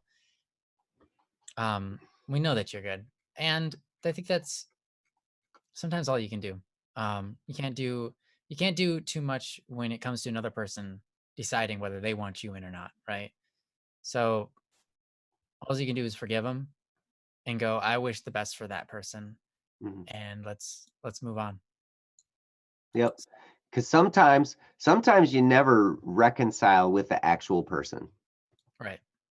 Sometimes that never happens. I had to go through that, and actually, you know what? To be honest, I'm glad that you're kind of re-experiencing this pain right now. Sounds to me like through your post, it's kind of what's going on. You're kind of like reliving this emotional pain of this experience, right? That's the perfect time. It's the perfect time for you to say in your heart, what I did was wrong, and I'm sorry. I'm truly, genuinely sorry for the things I did that hurt another person. And the things that they did to me were wrong. And I'm gonna be okay. I'm not gonna just say, no, it's no big deal. No, it's not. No, it was a big deal because it hurt me and it was wrong for them to hurt me. But I forgive them and I let it go. That's the moment when you will heal, when you're experiencing the pain and you do your side. And maybe both sides, maybe you got to do both. Maybe you got to say you're sorry and forgive both. Like, and just doing it in your heart is what can bring the healing for you. And then it's not a big deal for you anymore. Then you're above it. And it's just like, whatever. If they still want to be, if they're still like being all antsy about it and not let me back on because they got issues going on, man, I pray for them. I hope they can heal too. But whatever, you know. I do that so many times now. It's just like, you know what? If somebody's still got something against me, I honestly, it doesn't bother me. For me, Right. I just feel Feel bad bad for for them, man. Yeah, they have to hold on to that and deal with it because that sucks. Yeah, it's like, God, I can't even imagine. I had a boss like that, and I even said, like, I just felt like he was going to cause himself a heart attack, because he was always just he held grudges, and he's so mad, and he was so angry, and just all this stuff. And I'm just like, oh, can't imagine living like that. I mean, the guy's going to keel over and die of a stroke and a heart attack and a burst leg or something all at the same time. Like, Ooh, ow. Hey, Tara, real quick, I just saw you messaged this. You said you're still salty. You're one day off from buying the book. If you're talking about the Criminal Idol book, that will totally be accessible once the Kickstarter is over. mhm. We're gonna be selling them, so We'll have got extras. that chance. Yeah, Yep. You just won't have the first shipment. yeah. You just won't have the first shipment, but you'll still be able to get the book or maybe some other stuff too. We'll probably have fleshies left over as well. So Yeah. Yep. Stay tuned. We will let you know yeah. of our inventory. Ooh. And the way the books come, the books coming along, you guys are gonna like it. Oh, I would imagine so. I can't say for sure, but I think you guys are gonna like it a lot. You're gonna be like, whoa, there's so much like going on in it. So Yeah. it's How a much big for the deal. criminal Isle book? I'm not sure. We're gonna Yeah, have we to don't know. We see. don't know yet. We haven't figured out the price. I know on the Kickstarter because it was a fundraiser. I think the book itself was like $50 or something like that. But and You want well a worth every music penny. box? Music boxes are cool. So, but yeah, once we actually get the product and we get everything, then we can start figuring out, okay, this is how much we actually had to spend to actually get it here and do all this stuff. Then we'll actually be able to price it at a good fair price and stuff. So anyway, Cool. Now we have the option of doing one more or calling it. Current runtime is 209, so never mind. yep. So I think we will call it for tonight. So It makes me sad because I see Lay here and he's not always here, but I know, me too. I Sorry, hope you're here Lay. next time. Yes, come back, please, and we'd be happy to do your post. And anybody else, I mean, we're getting kind of a list of we're getting kind of a list of posts here. We're gonna have to start doing this on Fridays again. Guys, there's no music box. I said I wish. That would be cool. I like music boxes. There's no music box, guys. I'm sorry. Oh my gosh. We're gonna have to look into that, at least for season 2. We'll figure It out would how to be we'll figure out, like we'll get a little ballerina and make it Static P ballerina yeah. with a tutu. Uh-huh. Yeah, pink. Pink. Pink hair. Pink tutu Pink Static face. P Everything's pink. with what? Idol bombing Yeah. as the song. Oh, I don't know. I think there's plenty of songs that would do well. Or maybe it'll be a song from season 2. There's a season 2. Well, I'll just say at the very end of the book, there are 3 words: Oh, are you? to be continued. Mm. And the With book is called spoilers into the book, Season that's spoilers. 1. So generally scorched toast, we don't know how much the book is yet. We got to figure out once we get the order, once we get everything, then we'll be able to figure out what we're going to price it at. So we will know after we get everything shipped out for the Kickstarter, then we'll be able to determine prices on everything for you guys. And yeah, at that point we'll be able to do all that. So yeah. Anyway, we've gotten off the topic now. Cherry, thank you for the post, and hopefully y'all can get stuff figured out. But at any rate, we're gonna shut this show down. That's right. And we will be back on next Wednesday. That's right. For a glorious Don't Worry Wednesday. It's gonna be amazing. Right. You guys, I love all of you so much. And the word of the day is pickled beef. It's one word. That is one word. Because we've made it the word of the day. So That's therefore, right. It's one word. Pickled beef. Right. Yep. Good luck trying to just spell had it. the most amazing idea out of nowhere. Please post it in the chat. A Criminal Auto Music Box. I just dreamed. Yeah. Yes. We should do the Criminal Auto Music Box. So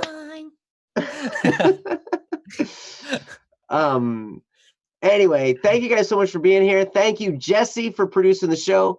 Thank you, Princess, for running the chat room. Thank you, Ryan, for being a tremendous star of the show. I'm a human being, excuse me. I'm not like a ball of gas.